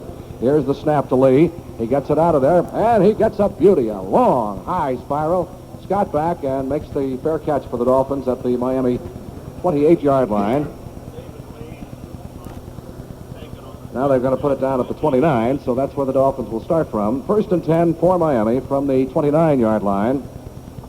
As David Lee got off a beauty, hung it up there high and gave the coverage a great chance to get down, and Scott had nothing to do but fair catch the football. Miami moving from our left to our right. They need 33 yards unofficially, or rather officially now. 33 yards officially as a team. Mercury needs 58. He's in there with Zonka. From the Dolphins' 29-yard line, Morrow spins, hands to Merck, sweep to the left side. He's across the 30 and is nailed at about the 31, possibly out to the 32. Mike Curtis, the middle linebacker, made the tackle on the play. Merck needed 95 yards coming into the ball game to attain the 1,000-yard club, and has been seesawing back and forth with him because he gets up limping a little bit. He picked up 3 yards on that carry, so now it's down to 55 yards unofficially for the Merc. A second down and 7. For the Dolphins, the ball at the Miami 32-yard line. The Dolphins lead 10-0. 40-yard field goal by Upremian, 14-yard pass from Morrill to Warfield. On the snap, the handoff, Zonka, big hole, left side. He's across the 35 out to the 39, and that is going to be close to a Miami first down. The tackle made by Ray May and Ted Hendricks, the flip-flop linebackers. And let's see where they're going to put it down as they unpile. They put it down at the 38.5-yard line, so it's about a half-yard shy. Twilley comes out and Mandich comes in as a blocker. About a half-yard shy. It'll be third down, and we'll call it less than a yard for a Dolphins first down at the Miami 39. The Colts, in the first half, gave up just 72 yards on the ground, 101 through the air. This has always been a tenacious defensive team. The Dolphins with the short yardage power unit blocking formation. Morris and Zonka, the split backs behind Morrow. Here's the play fake. Earl drops to throw. The blitz on, and he's caught and dropped for a big loss back at the 30-yard line. And Bailey is the man who got in on him. From a defensive end position, Jim Bailey came through there and flattened Earl out back at the 30-yard line for a 9.5-yard loss, about a 9-yard loss, and so that brings up a punting situation. Bailey was through there extremely quickly. He's a big 3-year guy from Kansas, 6'6", 255 pounds, and Seipel is in the punt. He'll stand back at the 15. Line of scrimmage is the 30, and Bruce Laird is standing back at the Colts' 30-yard line. This wind continues to swirl around upstairs the rim of the stadium. Can't tell from which way it's going, and Seipel bangs a beauty out of there. Hangs it up. Back at the 27 is Laird. He shakes a tackle at 30, still going across the 35, and runs it back out to about the 38-yard line. A good return, 9 yards. For Bruce Laird, Jesse Powell downfield to make the stop on the play on the Dolphins specialty team. There is a timeout on the field. Dolphin football action continues from the Orange Bowl with the score, our Dolphins 10 and the Colts nothing. 42-yard punt that time by Larry Seipel, a 9-yard return. The Colts operate from their 38. O'Brien moves in motion to the far side. Domrus drops to throw, looks left, fires right, and throws it out of bounds. Into the Colts bench, incomplete. And he threw that one way upstairs. Henry? Funny thing, Earl Morrill, when he was caught back there on that last blitz, had the side of his pants ripped out. Whoever grabbed him ripped a hole in the side of his pants, which they fixed up with tape. I'm sure that thrills you. Well, it's at least a piece of information that we didn't know before. Hines comes out, and Mumford is in the Dolphins' prevent defense. Second down and 10. Colts ball from their 38. They set the full house backfield. Mitchell, the tight end now. He goes out as a blocker, dropping way back to throw his Dahmer, swings a screen to Nottingham, gets a block, 35, 40, up to the 45, and is gang tackled at the Colts' 48-yard line. Little Don Nottingham and Dick Anderson with help from Bob Matheson. This guy has an extremely low center of gravity. That's why they call him the bowling ball, and that is good enough for a first down, as they're going to mark it at the 50-yard line and say that's where his forward progress was halted. So Dahmer sucking the defense in, waited until the last minute, dropping deep, and then dumped it off to Nottingham on the screen. O'Brien splits to the far side, Haverlack to the near side. Lydell Mitchell and Nottingham, the running backs. Back to throw is Dahmer. He is setting up, has plenty of time now. He's going to run with the ball, and he's across the 50 and is knocked down at the Dolphins' 45. He's done that on several occasions today, whether it's planned or not, and he's had success with it. Bob Matheson trips him up. And the ball is put down at the Dolphin 45-yard line, so it's a gain of 5. It'll be second down and 5. Rick, that was excellent coverage on behalf of Foley and Anderson out there. Tom Mitchell was the intended receiver, and they just had him covered like a blanket. There was no way that Dahmer could get the ball to him. Unofficially, the Dolphins still need, as a team, 24 yards rushing on the ground to get to that NFL rushing record. O'Brien splits far side, Haverlack to the near side. Here's the handoff to Mitchell. He comes to the right side, cuts back to his left, inside the 40, runs over tacklers inside the 35, and is knocked down at the 32-yard line. Lydell Mitchell looking very good, and good blocking, a good hole on the right side. Jake Scott, Bob Hines, and Curtis Johnson on the tackle for Miami, and that is good for another Colts first down, and Dahmer has his ball club on the move. With 8 minutes and 40 seconds to go, a good ball control drive here. In this third quarter, the Dolphins lead 10-0, but the Colts on the move. All right, Haverlack and O'Brien split to the near side. Nottingham and Mitchell. Somebody jumps. Right tackle Tom Drugas, and flags go down. Drugas is starting in place of the injured Dennis Nelson, and the Colts are going to be penalized 5 yards for illegal procedure. Drugas is a big rookie from Oregon at 6'4", 260 pounds, and he jumped and made contact.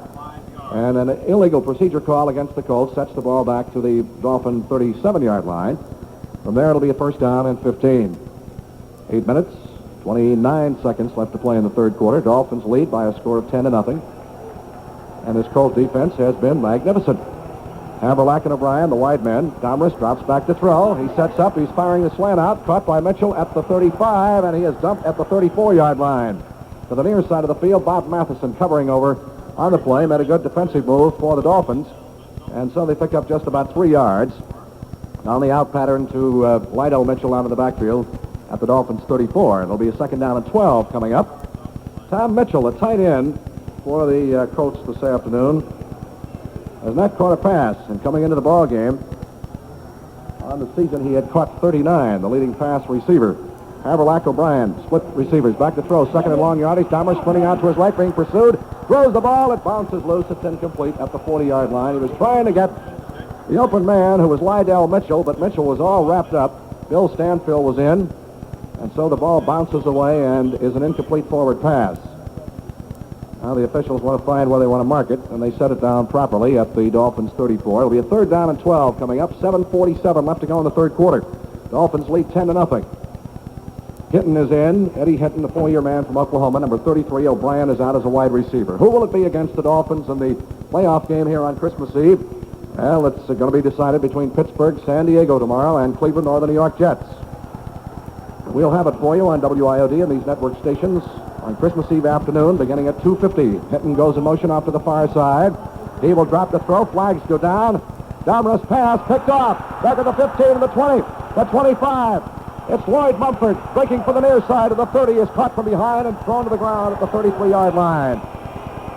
Lloyd Mumford, the 4-year man from Texas Southern, picked that one off back at the 15 on the far side, looking for the blocking, and got back upfield. The flags thrown were presumably the penalty against the Colts, and the Dolphins, of course, will decline it as Hinton was across the line of scrimmage too soon and the man in motion.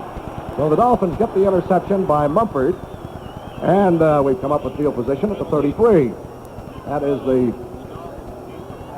for Lloyd Mumford on the season. That is his 4th interception, one of which he ran back for a touchdown.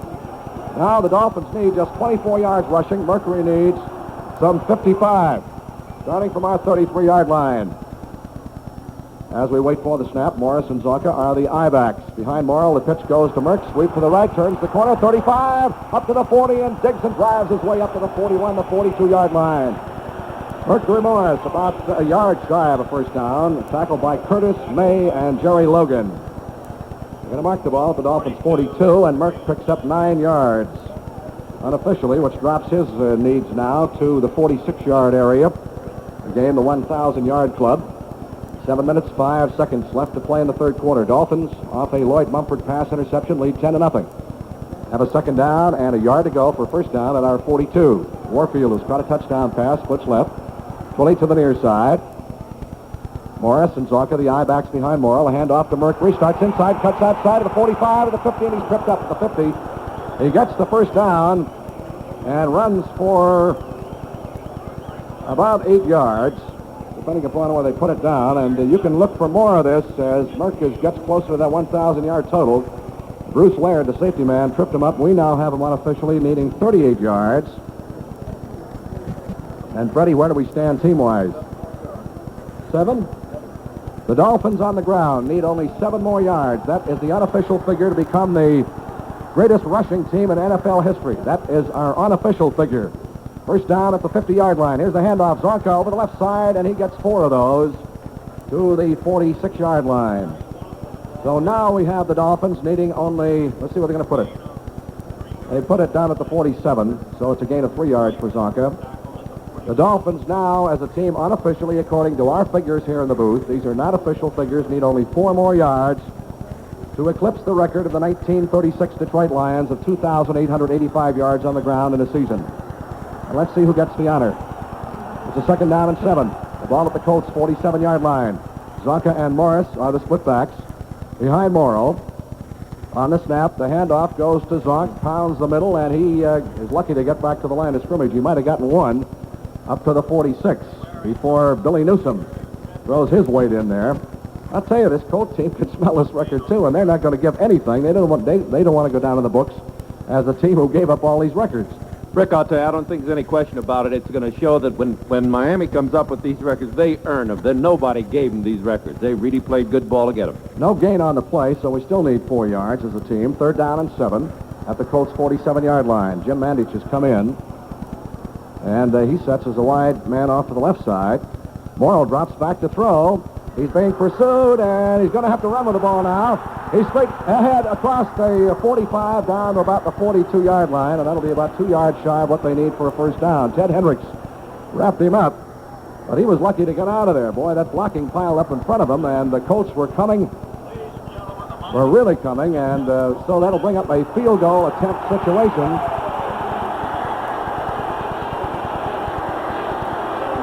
Well, is that the record?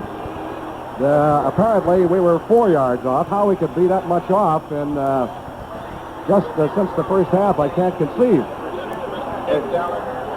There's Dick Galler out there receiving the ball right now, Rick. And isn't it classic that Earl Morrill, the old man, is the man that ran that additional yardage? Earl Morrill is the guy who picked it up, and that's how the Dolphins got it. Earl Morrill, ironically, the oldest man on the team, is the fellow who picked it up, and he got just enough yardage. And they needed 4, as we mentioned, and they're putting it down at the 42, and Morrill is given credit for 5 yards, so they make it, and Morrill is the man who gets the record. Now, Yepremian is in to try a 50-yard field goal, as Morrill will hold toward the east end zone. Here's the snap, set down, the kick is up, he's got the distance, and it's gone! Holy Toledo, Darrell with a 50-yard field goal, as Earl Morrill runs for the needed yardage, and the Dolphins now are the greatest rushing team in NFL history. He picked up 5, and they needed 4. We had to wait to see where they marked the football. So, Dolphin football action continues from the Orange Bowl with the score: our Dolphins 13 and the Colts nothing.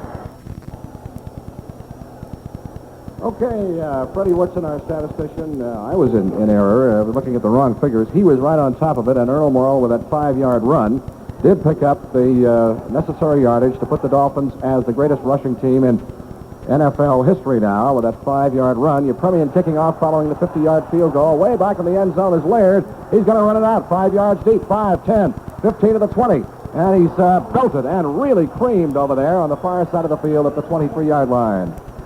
And down on top was Jesse Powell again, along with Charlie Babb. Henry?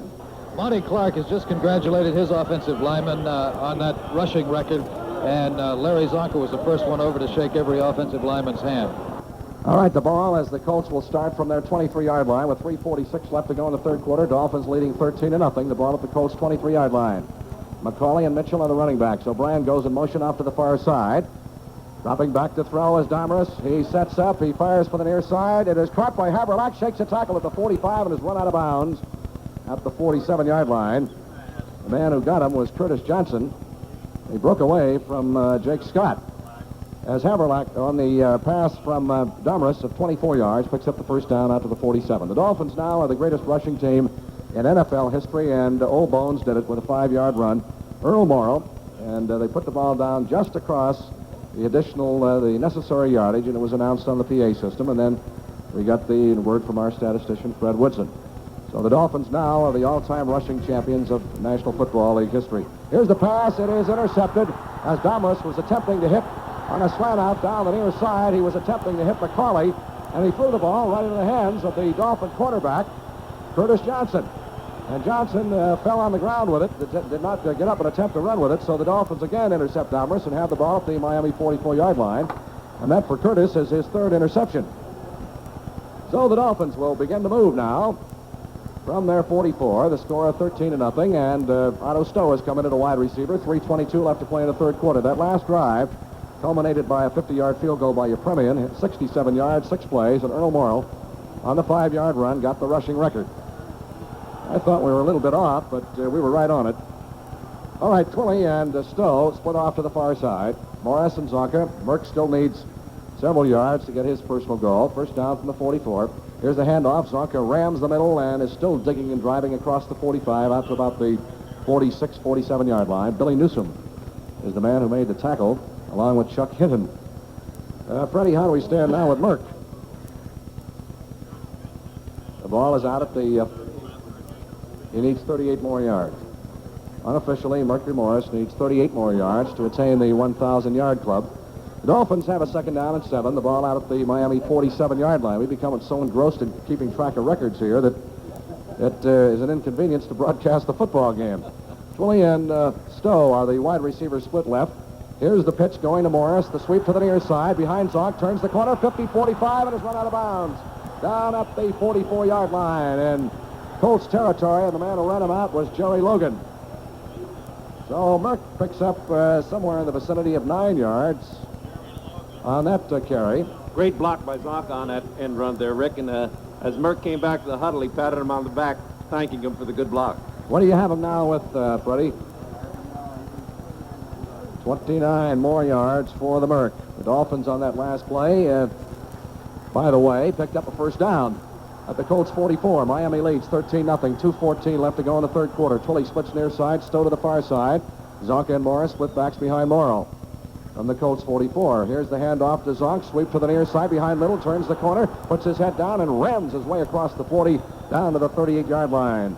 Billy Newsom was the man who was impaled upon the horns of Larry Zonka that time and made the stop.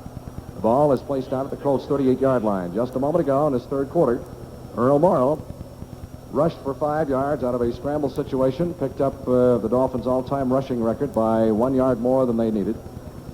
Allowed the team to become the all-time great rushing team in the history of the National Football League, eclipsing the record set by the 1936 Detroit Lions. The ball at the Colts 38, a second down and 4 for Miami. Stowe splits to the far side, and now Morrill is ready to go to work. On the snap, he drops to throw. Swings a pass out. Zonka, far side, 35, cuts back to his right, inside the 30, and knocked down at about the 29. That is good for another Miami first down. Ted Hendricks and Rick Volk make the tackle. That for Zonk is only the 5th pass he's caught all year. And the Dolphins pick up a first down at the Colts' 29-yard line. And a great change-off by Earl there, Rick. They saw that they're going to get that linebacker shooting in from Zonka's side. Zonka just went past him and caught the pass. Great call. Mercury Morris unofficially still needs 29 yards to gain the 1,000-yard club, and he's in the ball game. The Dolphins, with 50 seconds to play in the third quarter, leading 13-0, have a first down at the Colts 29. On the snap, here's the handoff to Merck. The sweep to the near side behind Little. He is tripped up for a loss. back at the 30-yard line, and a fine play by safety man Bruce Laird. And that's something you won't see very often. Actually, it looked like Larry Little overshot his target on that, and he couldn't get back to Laird. So consequently, Laird got himself a heck of a fine tackle. So Merck now needs 30 yards as he has been back and forth, and they've been keying on him most of the day. Fleming comes out, Mandich is in. The ball is at the Colts 30-yard line with 15 seconds to go in the third quarter. A second down and 11 situation for the Dolphins. Dolphins lead 13-0. Dolphins just a moment ago in this third quarter with Earl Morrow scrambling for 5 yards became the all-time NFL rushing team.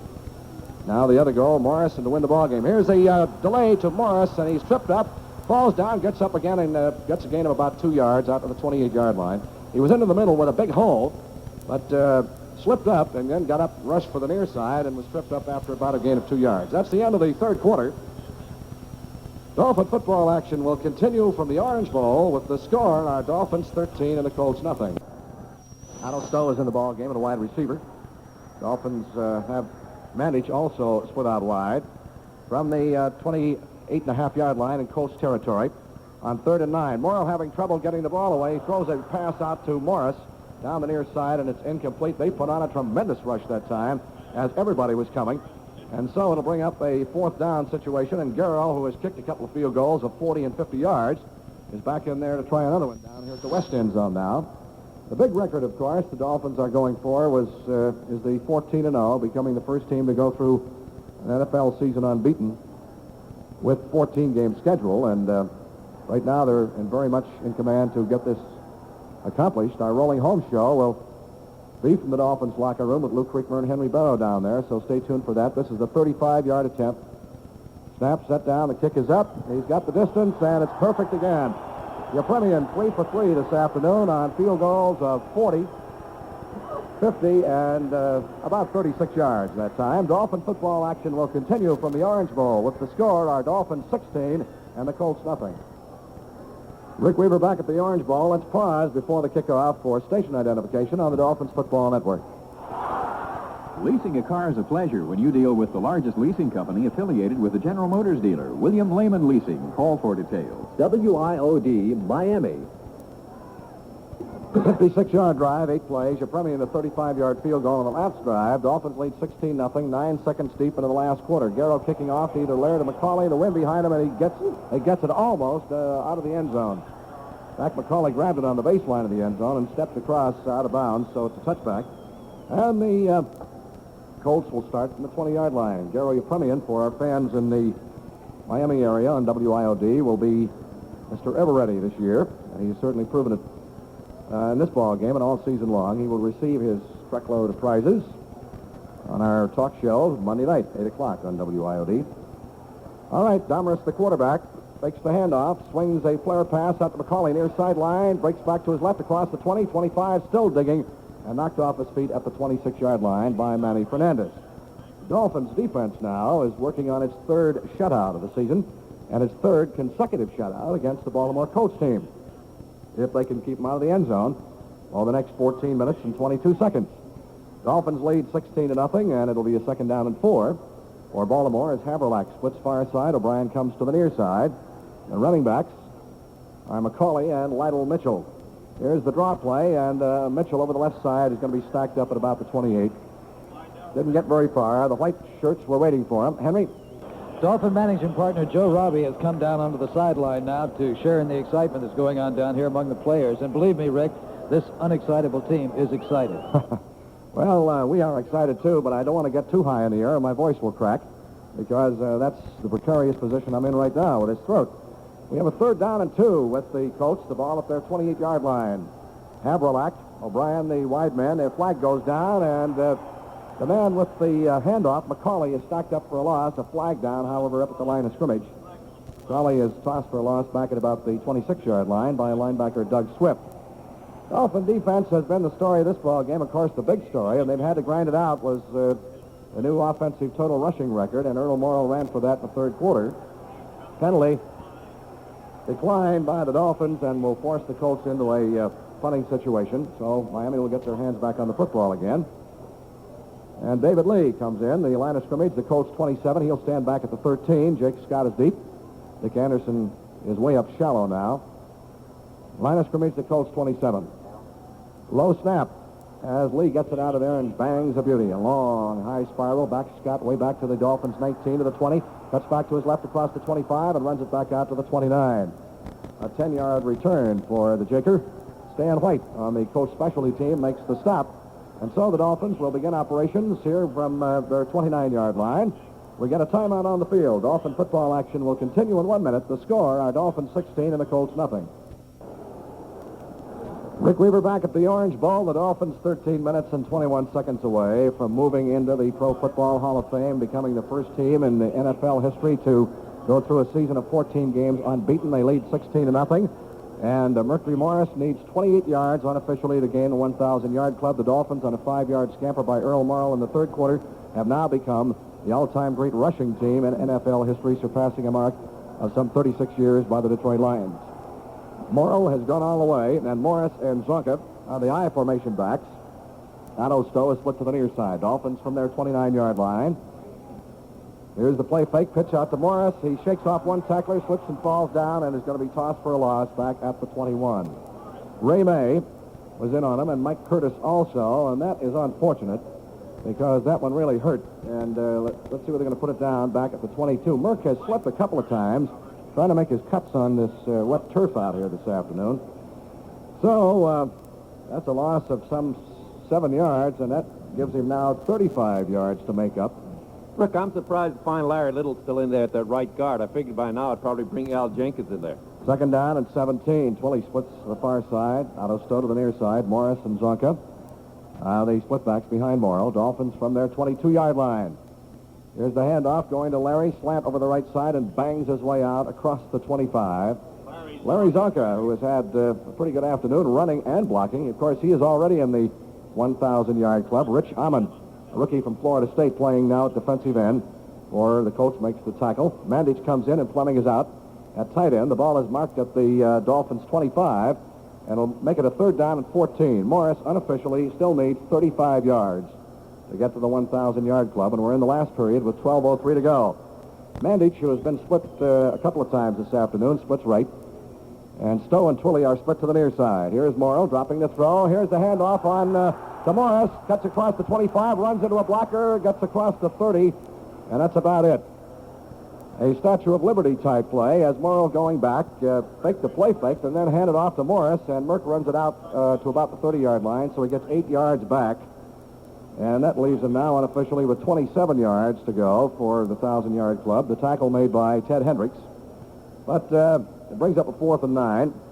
He ran into Wayne Moore, one of his own blockers. Laird is back to field upon. Disciple will kick. He'll stand at the 15. Line of scrimmage, the Dolphins 30. And the Colts are moving now in this final period from our left to our right. Here's Seipel. Goes a low trajectory spiral upfield. Grabbed at the 35 by Laird. He's trying to find a hole. He gets to the 40. Squirts through out across the 40 to about the 43-yard line. As Larry Seipel gets off a 40-yard kick, an 8-yard return, Hubert Ginn and Bob Hines in on the tackle. For the Dolphins, we got a timeout on the field. Dolphin football action will continue in 1 minute. The score, our Dolphins 16 and the Colts nothing. Rick Weaver back at the Orange Bowl, and we've done some refiguring, and Mercury Morris still needs 30 yards to get to the 1,000-yard club. He keeps going backwards and forwards because they're keying on him all afternoon. He's been thrown for losses several times, and he's had some trouble with his cutting. So Merck still needs unofficially 30 yards to enter the 1,000-yard club. The Colts, with 11:06 to go, have the football at their 43-yard line with a first down. The Dolphins leading 16-0. And Domrus brings his ball club up. We've got McCauley and Mitchell as the running backs. Here's a play fake, handoff. Mitchell comes around the near side and gets out to the 45, the 46. Down the near sideline before he's knocked down by Bob Matheson. Henry? Bob Greasy is warming up on the sideline. And that certainly is good news to see Rabbit Robert ready to come back in. And the next time the Dolphins get the football, Greasy will be back probably in action as the quarterback, because Don wants to get him some game time going into the playoffs. And he has not played, as you know, since the bad ankle injury against the Chargers in the 5th game. Here's Domrus back to throw now. He's being pursued by Matheson. He lets him get away. Now he sprints back to his right, throws a pass, and is caught. Flag down, and Mitchell is the receiver. He gets across the 50, is knocked down at the 48-yard line. But there may have been an ineligible receiver downfield for Baltimore, and that's exactly what they're going to call. Cornelius Johnson from the offensive line, and you're not allowed to release and go downfield as an offensive lineman or a pass blocker until that football is in the air, and sometimes it's hard to tell because with the quarterback scrambling around back there. Henry? Rick, I think, too, we should mention again how miserable this polyturf is today. The Baltimore receivers falling down. It's been tough for Mercury Morris to get his footing. Everybody's had trouble with it. Zonka's been complaining about it when he comes off. Miserable shape. Terrible way to play a big ball game on turf like this. All right, the ball is placed down following the ineligible receiver call against Baltimore down at the Colts 31. It'll be a second down and 22 back at the Colts 31-yard line. Mumford in and defensive back. He already has a pass interception. Here's a handoff on a delay to McCauley through a hole on the left side across the 35 out to about the 39-yard line. Don McCauley picks up 8 yards. Bill Stanfield, the Dolphins' right side defensive end, makes the tackle on the play. It's going to be difficult for us to pick out a specialty teams performer this afternoon. Lloyd Mumford has played extremely well. He's been playing with a shoulder separation. Jesse Powell has made numerous tackles on specialty teams. Garo Yepremian has kicked 3 field goals. And Rick, let's not forget that run by Charlie Lee on that kickoff. There's a heck of a specialist. All right, the ball is at the Colts 39. Third down and 14, 9:44 to go. Dolphins lead 16-0. Here's Domrus dropping back to throw. He sets up. Now he's going to have to run with the ball, scrambling with it. Gets a block to turn him loose. Now he can't make up his mind whether he's going to run or throw. Fumbles the ball. He threw it forward on the ground, whether or not it was a fumble or not, and it's recovered by one of the Colts up at the 47-yard line. Tom Mitchell, the tight end, came up with it. It's not nearly enough for what they needed for a first down, but that was really a busted play as he was bouncing off people, including his own blockers, and then could not make up his mind whether he, at least from up here, whether he wanted to throw the ball, and he lost control of it. So they'll punt. And he's trying to explain to John Sandusky over there on the sidelines, Rick, exactly what he was doing, and there's no way he can do it. All right, David Lee will punt. He'll stand at the 33, line of scrimmage, the Colts 47. Jake Scott back at the 10. Here's the snap. He gets the kick out of there, low trajectory, bounces down at the 15, goes out of bounds at about the 10-yard line on the far side of the field.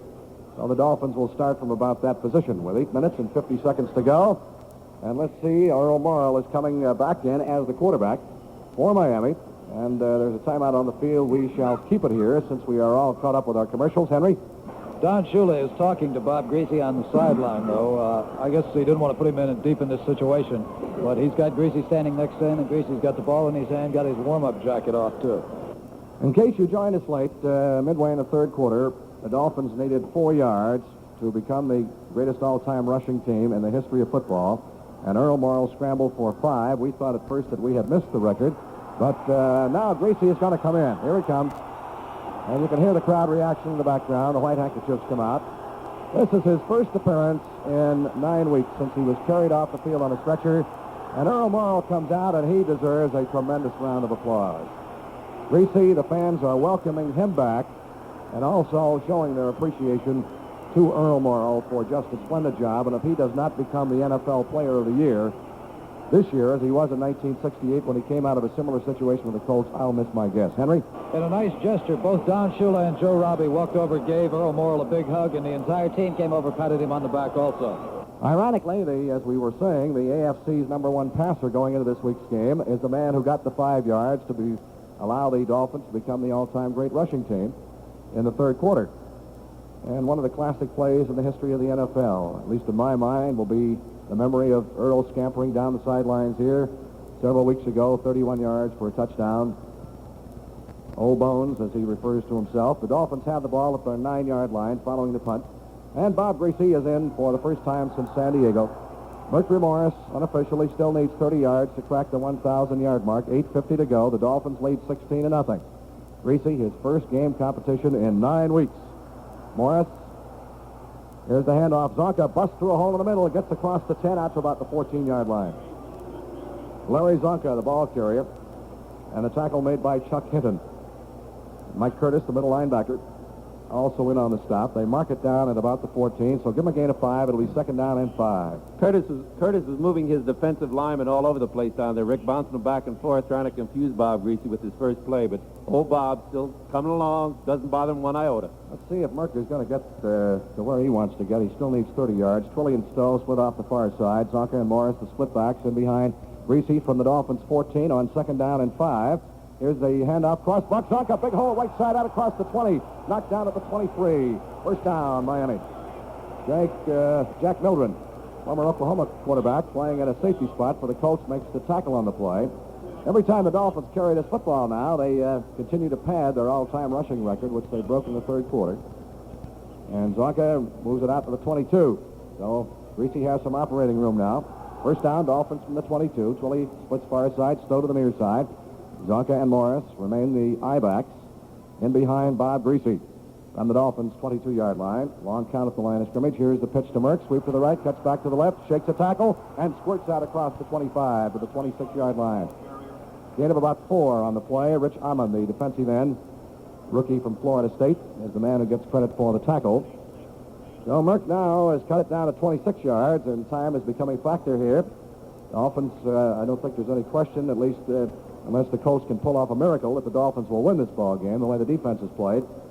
But the big question now is, can Merck make his 1,000 yards? He's still 26 yards away. Dolphins second down and 6 from the Miami 26-yard line. Zonka, slot man left, as Greasy staggers the count, hands off to Morris, through a hole on the left side, 30, and he runs right into Lonnie Hepburn, the right cornerback, waiting for a block, which he never got, and he is flattened out at the 32-yard line.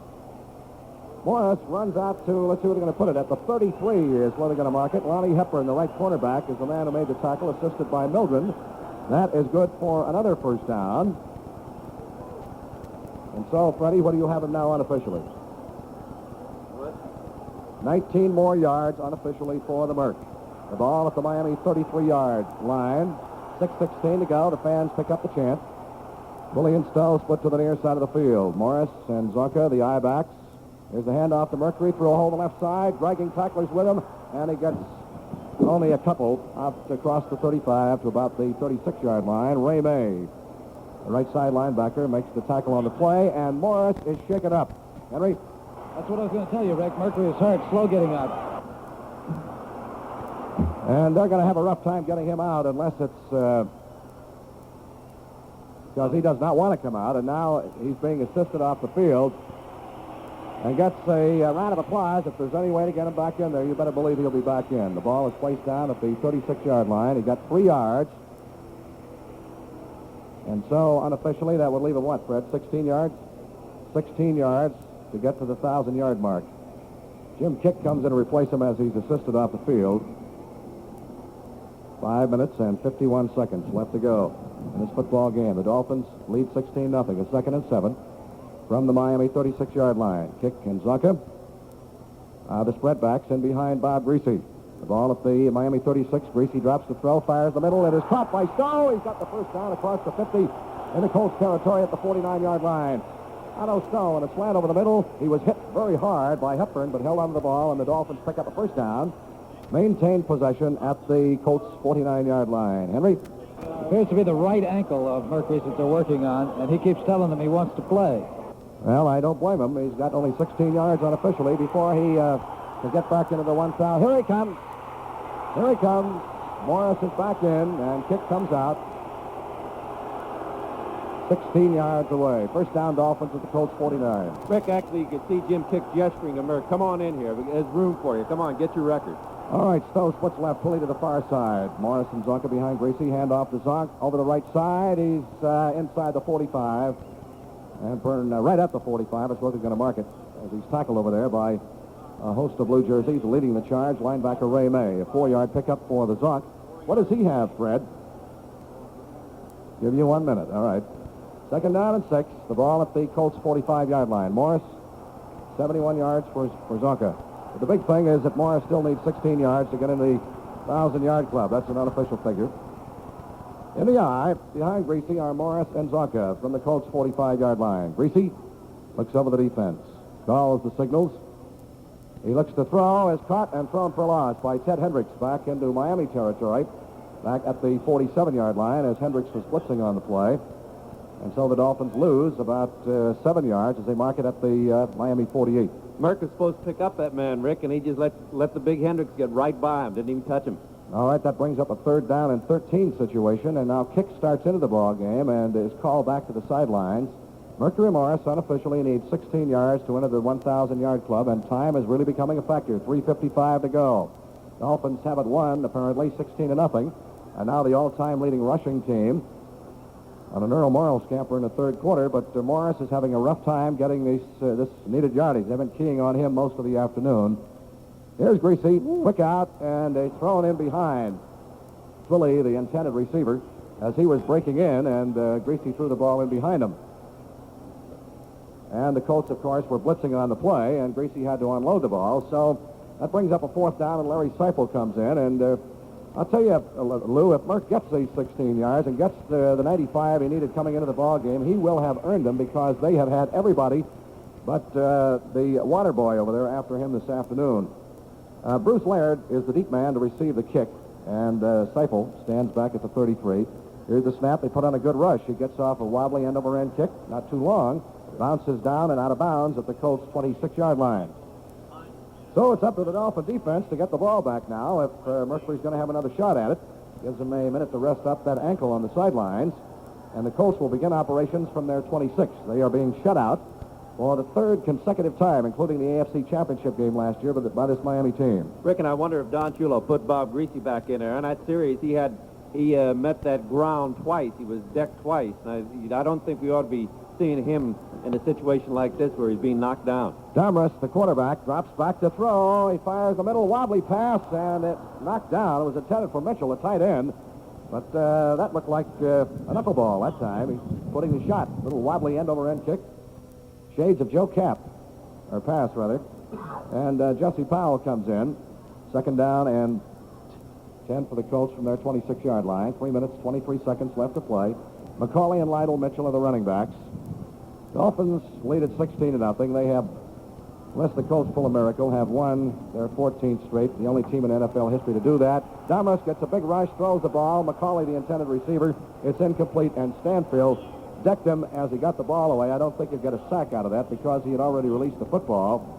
But Damrus found out what it is like to be on the receiving end of a Bill Stanfield charge, so that'll bring up a third down and 10. Manny Fernandez, Rick, almost had himself an interception. That ball just went right by him. If he had extended his hands a little bit, he might have caught the ball. Lloyd Mumford comes in as the fifth defensive back for the Dolphins. In case you joined us late, Earl Morrow ran for 5 yards in the third quarter, and the Dolphins eclipsed the Detroit Lions of 1936. The all-time great rushing team, Mercury Morris, still needs unofficially 16 yards to get into the 1,000-yard club. On 3rd and 10, Damrus swings the screen out, caught by Mitchell at the 25. They better get him and run him out of bounds, and they did just that at the 30-yard line. So that is shy of what they needed for a first down, and Bonacani is the man who was over to get him first and wrestle him out of bounds. So the Colts fail to move it again, as they have all afternoon. Their offense has been rather pathetic, and so David Lee comes in to punt. He will kick to Jake Scott, and Dick Anderson as the shallow man, and 3 minutes and 11 seconds remain, and perhaps Merck will get another test here for 16 yards. Everybody in this ballpark is pulling for him. What a tremendous man and a great little guy. Here's the snap to Lee. He punts it out of there, gets off a booming spiral. Scott will grab the football for the Dolphins at the 29, gets a block from Anderson, and is almost beheaded at the 30-yard line. And maybe he got out to the 31. So here come the Dolphins' offensive unit on now, and Gracie will remain the quarterback. Henry? The offensive line has told Merck that they'll make the holes for him. All right, you heard Henry. He's right down behind the Dolphins bench, and the offensive line has told Merck that they will make the holes for him. He needs 16 yards. Morris and Kick will be the running backs. The ball is just across the 30. We'll call it the Dolphins 31. 2 minutes, 56 seconds remain. Dolphins lead 16-0. Twilly splits right. Greasy, the quarterback, with Kick and Morris as the splitbacks. First down Miami from the 31. On the snap, here's the handoff to Morris. Starts outside, turns the corner. 30, 35, and he's knocked off his feet and it tripped up just as he was about to break in the open up at about the 37-yard line. A tackle by Bruce Laird, and he not only saved the day there, he probably saved a touchdown. And out to the 37-yard line it goes. Unofficially, that's a gain of 6 yards, so Merck needs just 10 more. Perhaps a half yard more than that. And it's right around the 10-yard figure, and the fans are picking up the chant, listening on their transistors. A 2nd and 4 for the Dolphins. The ball at their 37. Howard Twilly hollering for quiet. And he's spread out to the far side. Mercury needs unofficially 10 more yards from the Dolphins' 37-yard line. Greasy drops the throw. He's firing a pass out. It's caught by Otto Stowe. He's knocked down at the 41, and that should be good enough for a first down. And that will be the 2-minute warning also, as Dolphin football action will continue in 1 minute. The score, our Dolphins 16 and the Colts nothing. Rick Weaver back at the orange ball. Let's pause here for station identification on the Miami Dolphins Football Network. WIOD Miami. The Dolphins picked up a first down on that pass reception by Stowe before the 2-minute warning, so they have a 1st and 10 from their 41. Mercury Morris unofficially needs just 10 more yards to enter the 1,000-yard club and join Larry Zonka as the only two backs in NFL history to have 1,000 yards on the same team. A minute and 56 seconds to play. Bob Greasy is the quarterback, and the backs are in an eye. He spins, hands to Morris, and he is lucky to get back to the line of scrimmage. He might have gotten a yard out to the 42-yard line. He hit the left side and slipped again. He has slipped numerous times. Roy Hilton, the defensive end, makes the tackle, and Mercury is shaken up again on the play. Henry? It's that same ankle that they were working on before that's bothering Mercury. And, Rick, nobody landed on it. It looked like he hurt it when he slipped. Well, it is too bad that the turf has to enter into something like this, but Charlie Lee will come in and replace him. 1 minute and 45 seconds left to go in the ball game, and the Dolphins take a timeout. Trainer Bob Lundy, Stan Taylor, his assistant, are out there working on Merck. He is just about 9.5 yards shy. He didn't get very much on that. We'll still say he needs a little over 9 yards, perhaps 10, to get into the 1,000-yard classification. But whether he will be physically able to continue in this ball game is the big question right now, because he is in obvious pain as they're helping him off the field. I'll tell you, Rick, right now, Don Shula's got to take consideration about having Mercury available for next week and the following week, these future games. That's right. So I'm sure that we're going to see him stay out of this ball game, even though he does have a chance at a record, so close to a record. You've got to think about the man and think about next week and the forthcoming week. Right, and the playoffs begin on WIOD Christmas Eve afternoon at 2:50, and also on these network stations, either Pittsburgh or Cleveland. That'll be determined tomorrow. And the wind is blowing so strong, it's blowing the football away again. Henry? I want you to know that Don Shula helped carry Merck over to the bench and was just as upset as Mercury is. Jim Kick and Charlie Lee are the Dolphins running backs now. Miami with a 2nd and 10 from the 41-yard line. Morris did not get credit for any gain on that last play. So if he does get back in, he'll still need 10 yards. Here's the handoff. Going to Kick over the left side, and he bounces his way out to about the 44-yard line before middle linebacker Mike Curtis and quarterback Lonnie Hepburn make the tackle on the play. Merck is up, walking around without a limp. Boy, does he want to get back in that ball game, and I can't blame him. Let's see if they're going to put him back in. The clock is moving with a minute and 23 seconds to go. The ball is placed down at the Dolphins' 45. It'll be a 3rd down and 7. And if he's to have a chance at it, Greasy's going to have to keep this ball in the possession of Miami. Because the clock is moving with a minute and 9 seconds, 8 seconds. Let's see what he comes up with on 3rd and 7 from the Dolphins' 45. For a first down, they have to get to about the Colts' 49, 48-yard line. Here's a handoff to Charlie Lee over the right side, and he gets to the Dolphins' 49, and that's all. So that'll bring up a punting situation. Henry?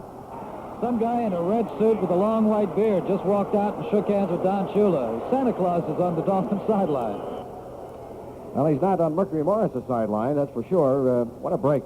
And the Colts call a timeout as the Dolphins have a punting situation here with the ball at the Miami 48-yard line, and the Colts call a timeout with 41 seconds showing on the clock. And it'll be just a dirty shame if Merck on the ankle, I don't know what the factor is. He's been battling an ankle all season long. He's been slipping all afternoon on this wet poly turf, and to be denied by just 9 or 10 yards is going to be tough to take. But as Lou Quickmer aptly pointed out, Don Shula has to think about getting his ball club in perfect physical condition, or as perfect as possible, for the playoffs, because after this game, a brand new season begins next week, and if you lose one, that's it.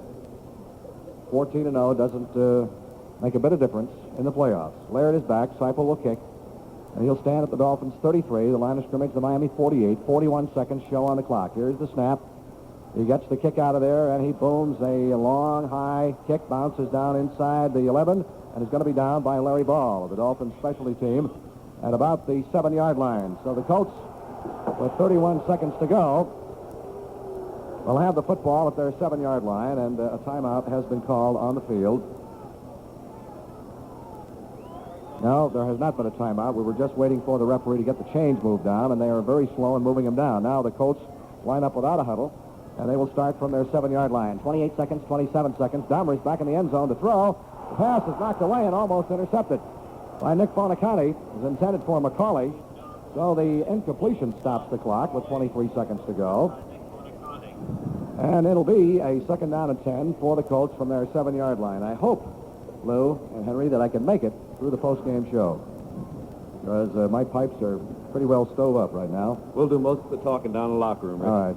You folks listening on WIOD, stay tuned for the Rolling Home Show, which should be a dandy. Dolphins finishing up unbeaten. The only blemish, Mercury will not get his 1,000 yards. Here's a pass, complete to McCauley at the 14, running laterally across the field, knocked out at the 16-yard line by linebacker Doug Swift, and the clock continues to move with 12 seconds, and now it's stopped as the Colts call a timeout.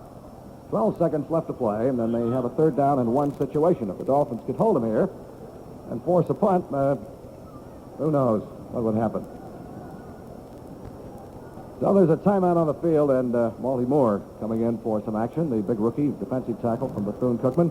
Dolphins will get a shutout. It'll be their 3rd of this season, their 5th of all time, and their 3rd in a row against the Baltimore Colts. And I wonder, Rick, if Tom Landry out there in Dallas knows the name of any of these defensive football players. Here's a quick in. They finally find Tom Mitchell, the tight end, out to the 25-yard line, but even though it's a 1st down, let's see if they're going to get the clock stopped, and the Colts use up their final timeout and stop the clock with 6 seconds. So the Dolphins have become the first team in the history of the National Football League to go all the way through with a 14-game schedule unbeaten. The Dolphins achieve immortality and have the game ball on display in the Pro Football Hall of Fame at Canton, Ohio, by becoming the #1 rushing team in the history of the league. Earl Morrall accomplished that with a 5-yard scramble in the 3rd quarter. But Mercury Morris, having trouble standing up on a bad ankle and on a slippery turf, will wind up some 10 yards shy of the 1,000-yard mark. All right, Domrus, last play of the game, scrambling around, loses the ball. It's picked up by the Dolphins and still loose. Who's got it? Denherter down at the 1-yard line. Vern Denherter, they took the ball away from Domrus, and he almost got in for a touchdown. Down at the 1-yard line, as the gun sounds, the season ends, the ball game ends on a wild, scrambling note. The Dolphins move into the Hall of Fame, and the only sorry point is that Merck was not able to get the 1,000 yards. He missed it by some 9 or 10 yards, according to our unofficial statistics. The final score, the Dolphins 16, the Colts nothing. We'll be back with the final wrap-up after these announcements. Baltimore now for the 3rd game in a row. And then offensively, we broke the rushing record today, and it's something to really look back and remember. I know it's not going to put any money in any of our pockets, and we got a whole new season starting next week when the playoffs start. But you work so hard to accomplish so many different things, and our people that are involved in the rushing record certainly have to be real proud of that. And our football team has to be proud of 14-0, and I certainly, as the coach of this team, am very proud. Don, can we say something about old Bones, that insurance policy out there today that carried the ball to break that rushing record? Well, it's something, because he tucked it under his arm and went for it, and he's just done a great job for us, and certainly today he had another fine ball game. And then I was pleased to be able to get Bob Greasy in the 4th quarter. It was an ideal situation to put Bob in because we were ahead and we wanted to move the football on the ground, and Bob certainly knows a lot about doing that, and he demonstrated that he hasn't lost his touch by getting some 1st downs early for us. How is Bob's ankle?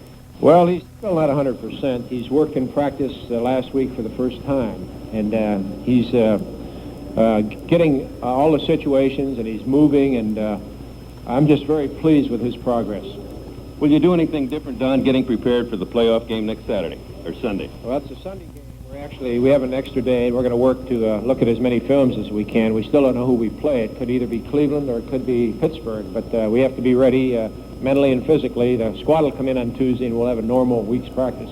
Well, Coach, congratulations on a great season. Thank you, Liv. It seems centuries ago, and other times it seems yesterday. Joe, you got to be one of the happiest men in the United States today. A magnificent job by your team, and just great. And I want to congratulate you and say that you looked about as happy as anybody in the world when I saw you down on the sidelines today. Oh, I am right now. If anybody's happier than I am in the United States, I envy those people, because this is a source of deep personal satisfaction. I feel that the people we've brought together through these 7 years have accomplished the most remarkable achievement in the history of professional football here today. Not only in being the first team ever to go undefeated for an entire regular season over 14 games, but also in achieving the greatest rushing yardage in the history of pro football. in the face of the fact that we're in the pass era, and the record was set before passing really became predominant. But so the accomplishment's more significant to us than it is in the record books where people read it. I suspect this will stand for a generation or past the lifetime of Joe Robbie, and I'm 56 going 112. But you know, we can only pause to enjoy this momentarily, because next week we start a new season, all even with 7 other teams. Then we have the chance of being the only team in the history of the NFL ever to win all of its games in the preseason and the regular season by going 17-0. So we can be pleased for the moment and enjoy our satisfaction this evening. But as we do it, we have to get ready to try to carry this forward to something even more significant than this. Joe, thank you so much. And now we're going to go, and I hope Rick Weaver will tell me sometime again who won that special team award, but Lou Creekmore has Mercury Morris just getting ready to go into the shower. Lou? Merc is here. He's surrounded by quite a few of the newspaper writers, but I'd like to just get Merc to talk to me for a few minutes, if he may. Merc, congratulations on a great season. No, well, thank you. It's not over yet, though. Well, Merc, I'll tell you, this is a fabulous 14 games for one Eugene Morris. Well, I just, I feel like you have to be happy about the situation, you know, the whole situation that's come about, you know, with the Dolphins, and I'm just happy to be a part of it, you know, because it's a winning effort, and it's a kind of a relationship that I like to be involved with. I'm sure the ankle is pretty sore right now, and you want to get in there and get your 1,000 yards, and you were a little miffed when Don says, no, stay out. Do you think he did right by keeping you out? That's kind of a loaded question, you know, but I'll load it right back and tell you that you know, Gimp or no, you know, I would have went back in if he would have said, you know, can you go? If he would have asked me that question, can you go back in, you know, I would have went back in there. Well, I'm sure that you got to realize that Don's looking out for one Mercury Morris. Oh, of course, I know that. You know, it's something that I would have liked to have done, but you know, I'll have another opportunity next year, and hopefully, this year has been a proving year for me, and so far, and a year in which I really have learned a lot this year in terms of what I want to get accomplished out there on the football field. Well, you've set some goals now, Merc. I don't think you need to be ashamed of 990-some yards, do you? Well, yes. I'm not ashamed of those. I'm ashamed of those last 8, you know, that I just couldn't pull it out. You know? Merc, what do you think of that offensive line that you haven't had in front of you for the entire season? Well, I'll tell you, they've, it's just I can't say enough about them, because the times that I have done well, you know, it's been attributed to them, you know, because they've come up with a lot of second effort situations where they could have easily, you know, let a man go by, but they've stuck with these guys and trying to get these blocks, and especially today in the huddle when these guys are really pulling for me, trying to open those holes up, you know, in order for me to get those yards. Well, Merc, congratulations on just a great season, and looking forward to seeing you in Super Bowl. Well, I hope so.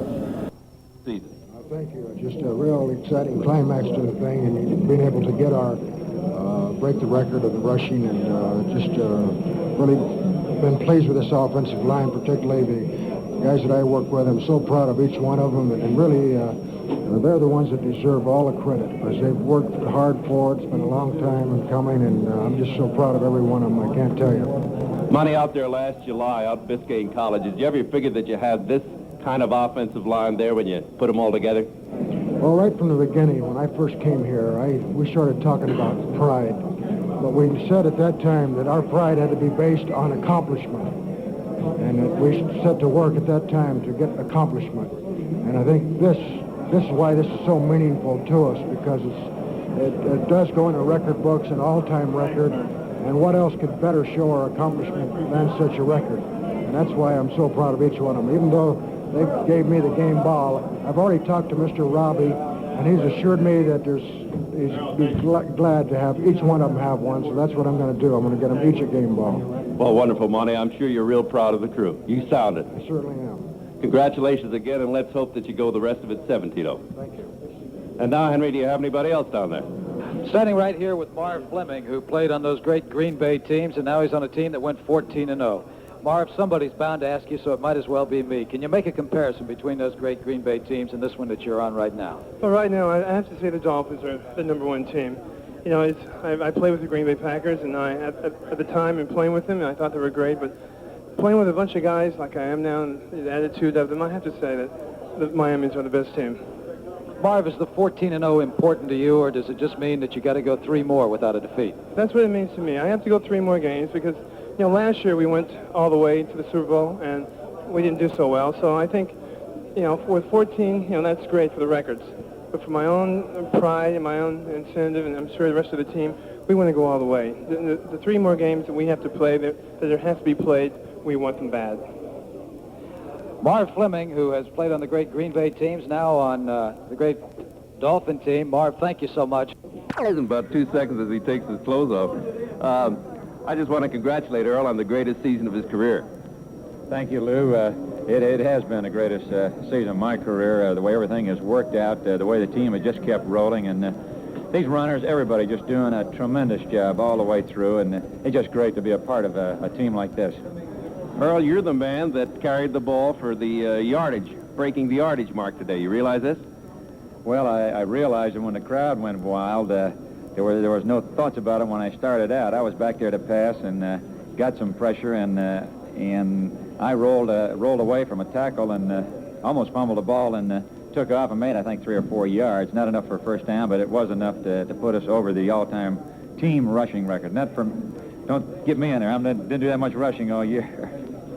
Earl, we've talked about what a great assemblage of football players Don Shula has put here today or this year. And you've seen some great football teams in your career. How do you judge this team? How would you put them up there? Oh, I'd say they're the best, really, being a part of them and everything. Just the way they work with the confidence and just keep that running game going. Everybody just working very smoothly and keeping our mistakes to a minimum. This is what I'd have to say. Just the job that they did all year. They're right up there at the top of any of the teams I've seen. Well, Earl, congratulations again, and I'm sure you're looking forward to next weekend. It's true, Lou. From now on, every game is sudden death, and we got to be at our best, and they got to be fired up, and this is the way we'll play it from here on out. All Miami's looking for to be in that Super Bowl. You know it, Earl. Thank you, Lou. That's what we're looking for, too. We want to get there. And now, Henry?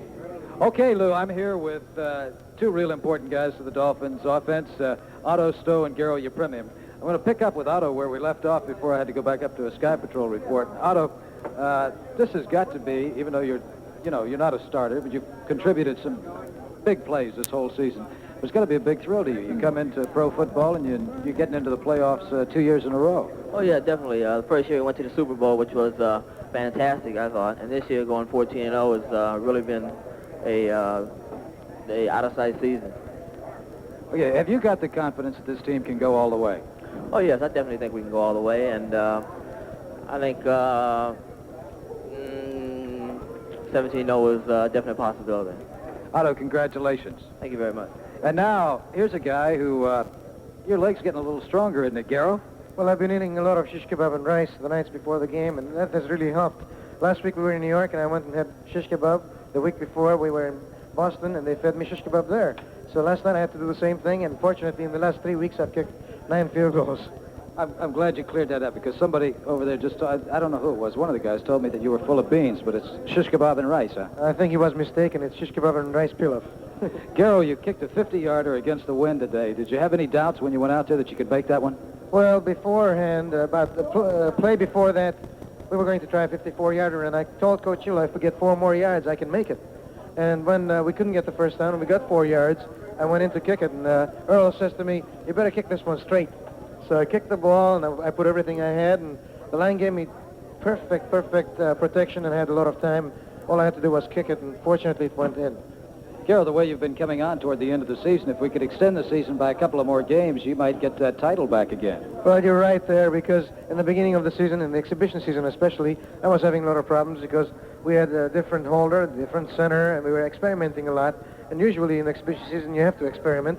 And Coach Shula knows that I can do the job, and he was patient with me, and it has paid off. Okay, let's settle one thing right there. During that time when you were working with the new holder and experimenting with it, you dismissed that as saying it was no problem. But let's be realistic.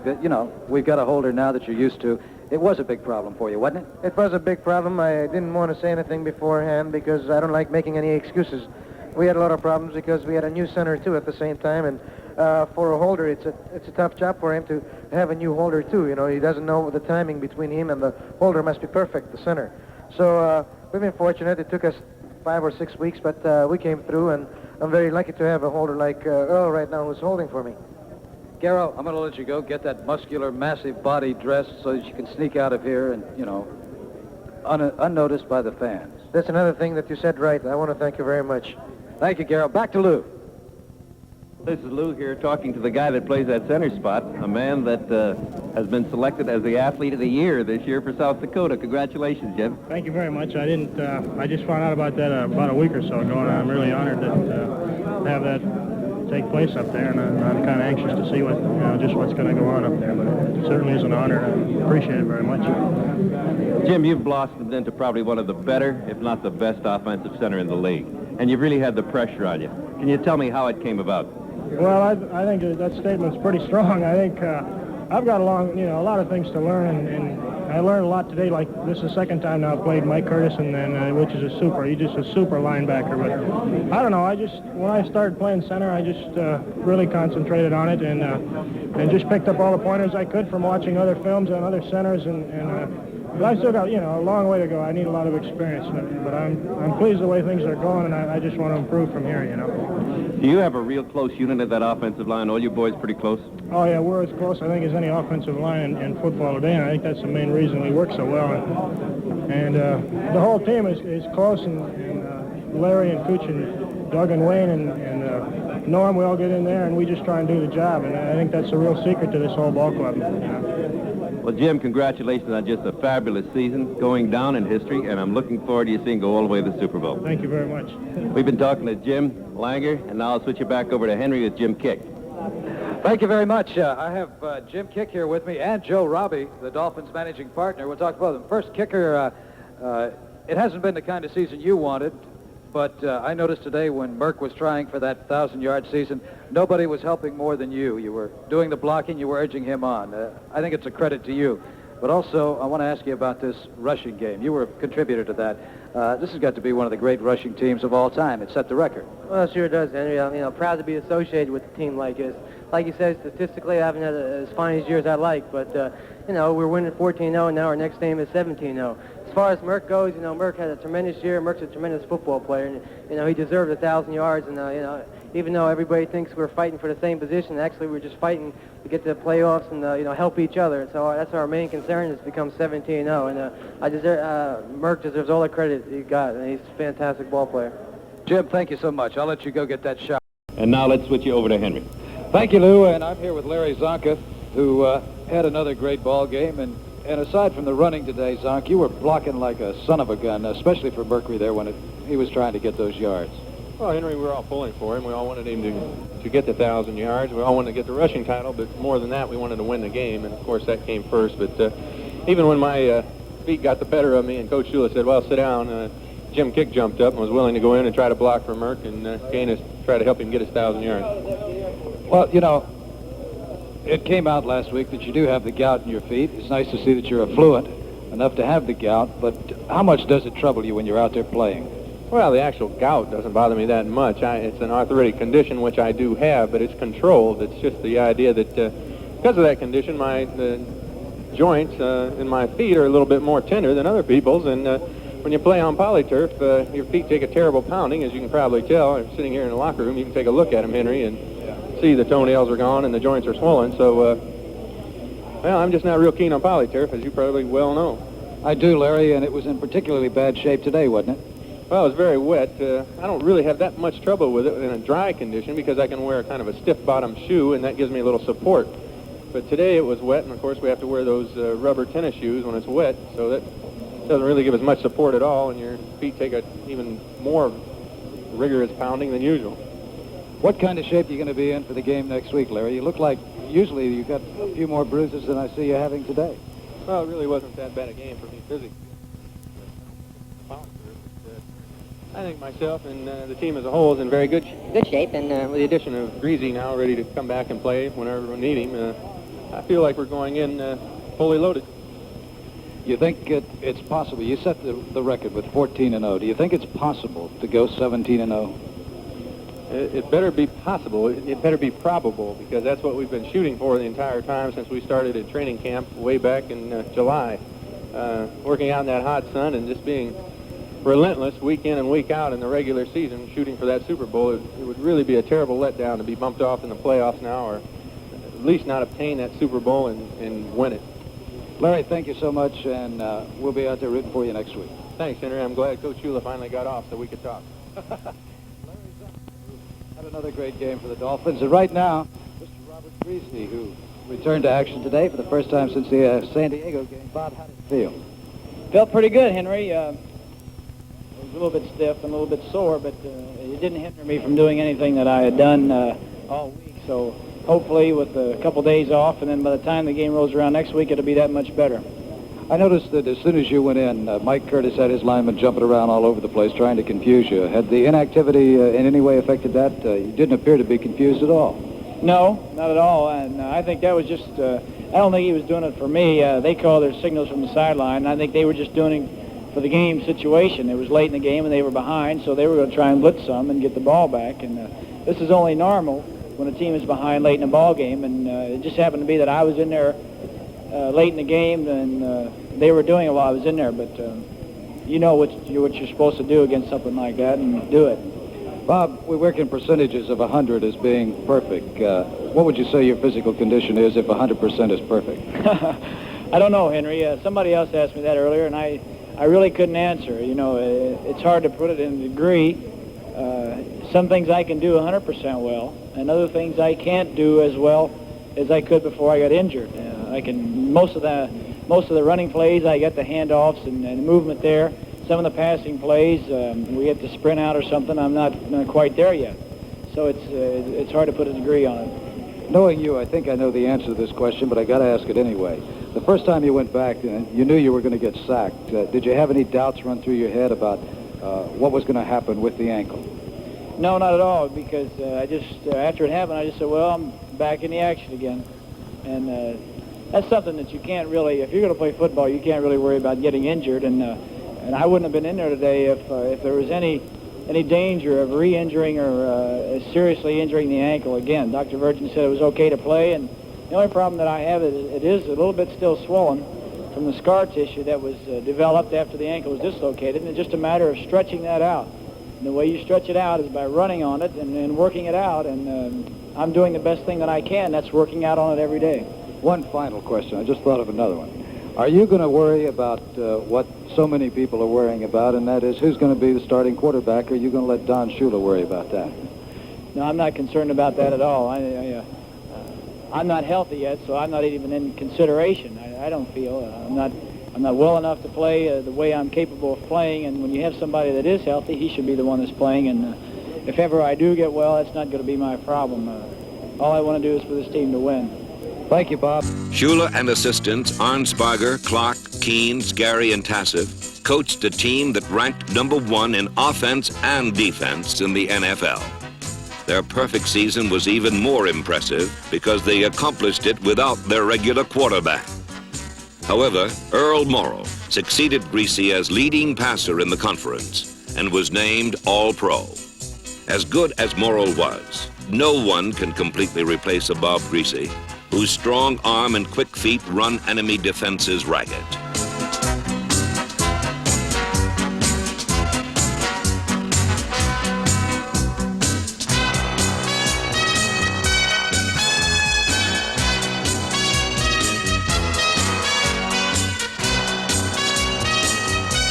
The Dolphins' rushing record was nothing less than a personal tribute to Miami's fine offensive line of Jim Langer, Norm Evans, Doug Crusan, Wayne Moore, and Bob Kuechenberg.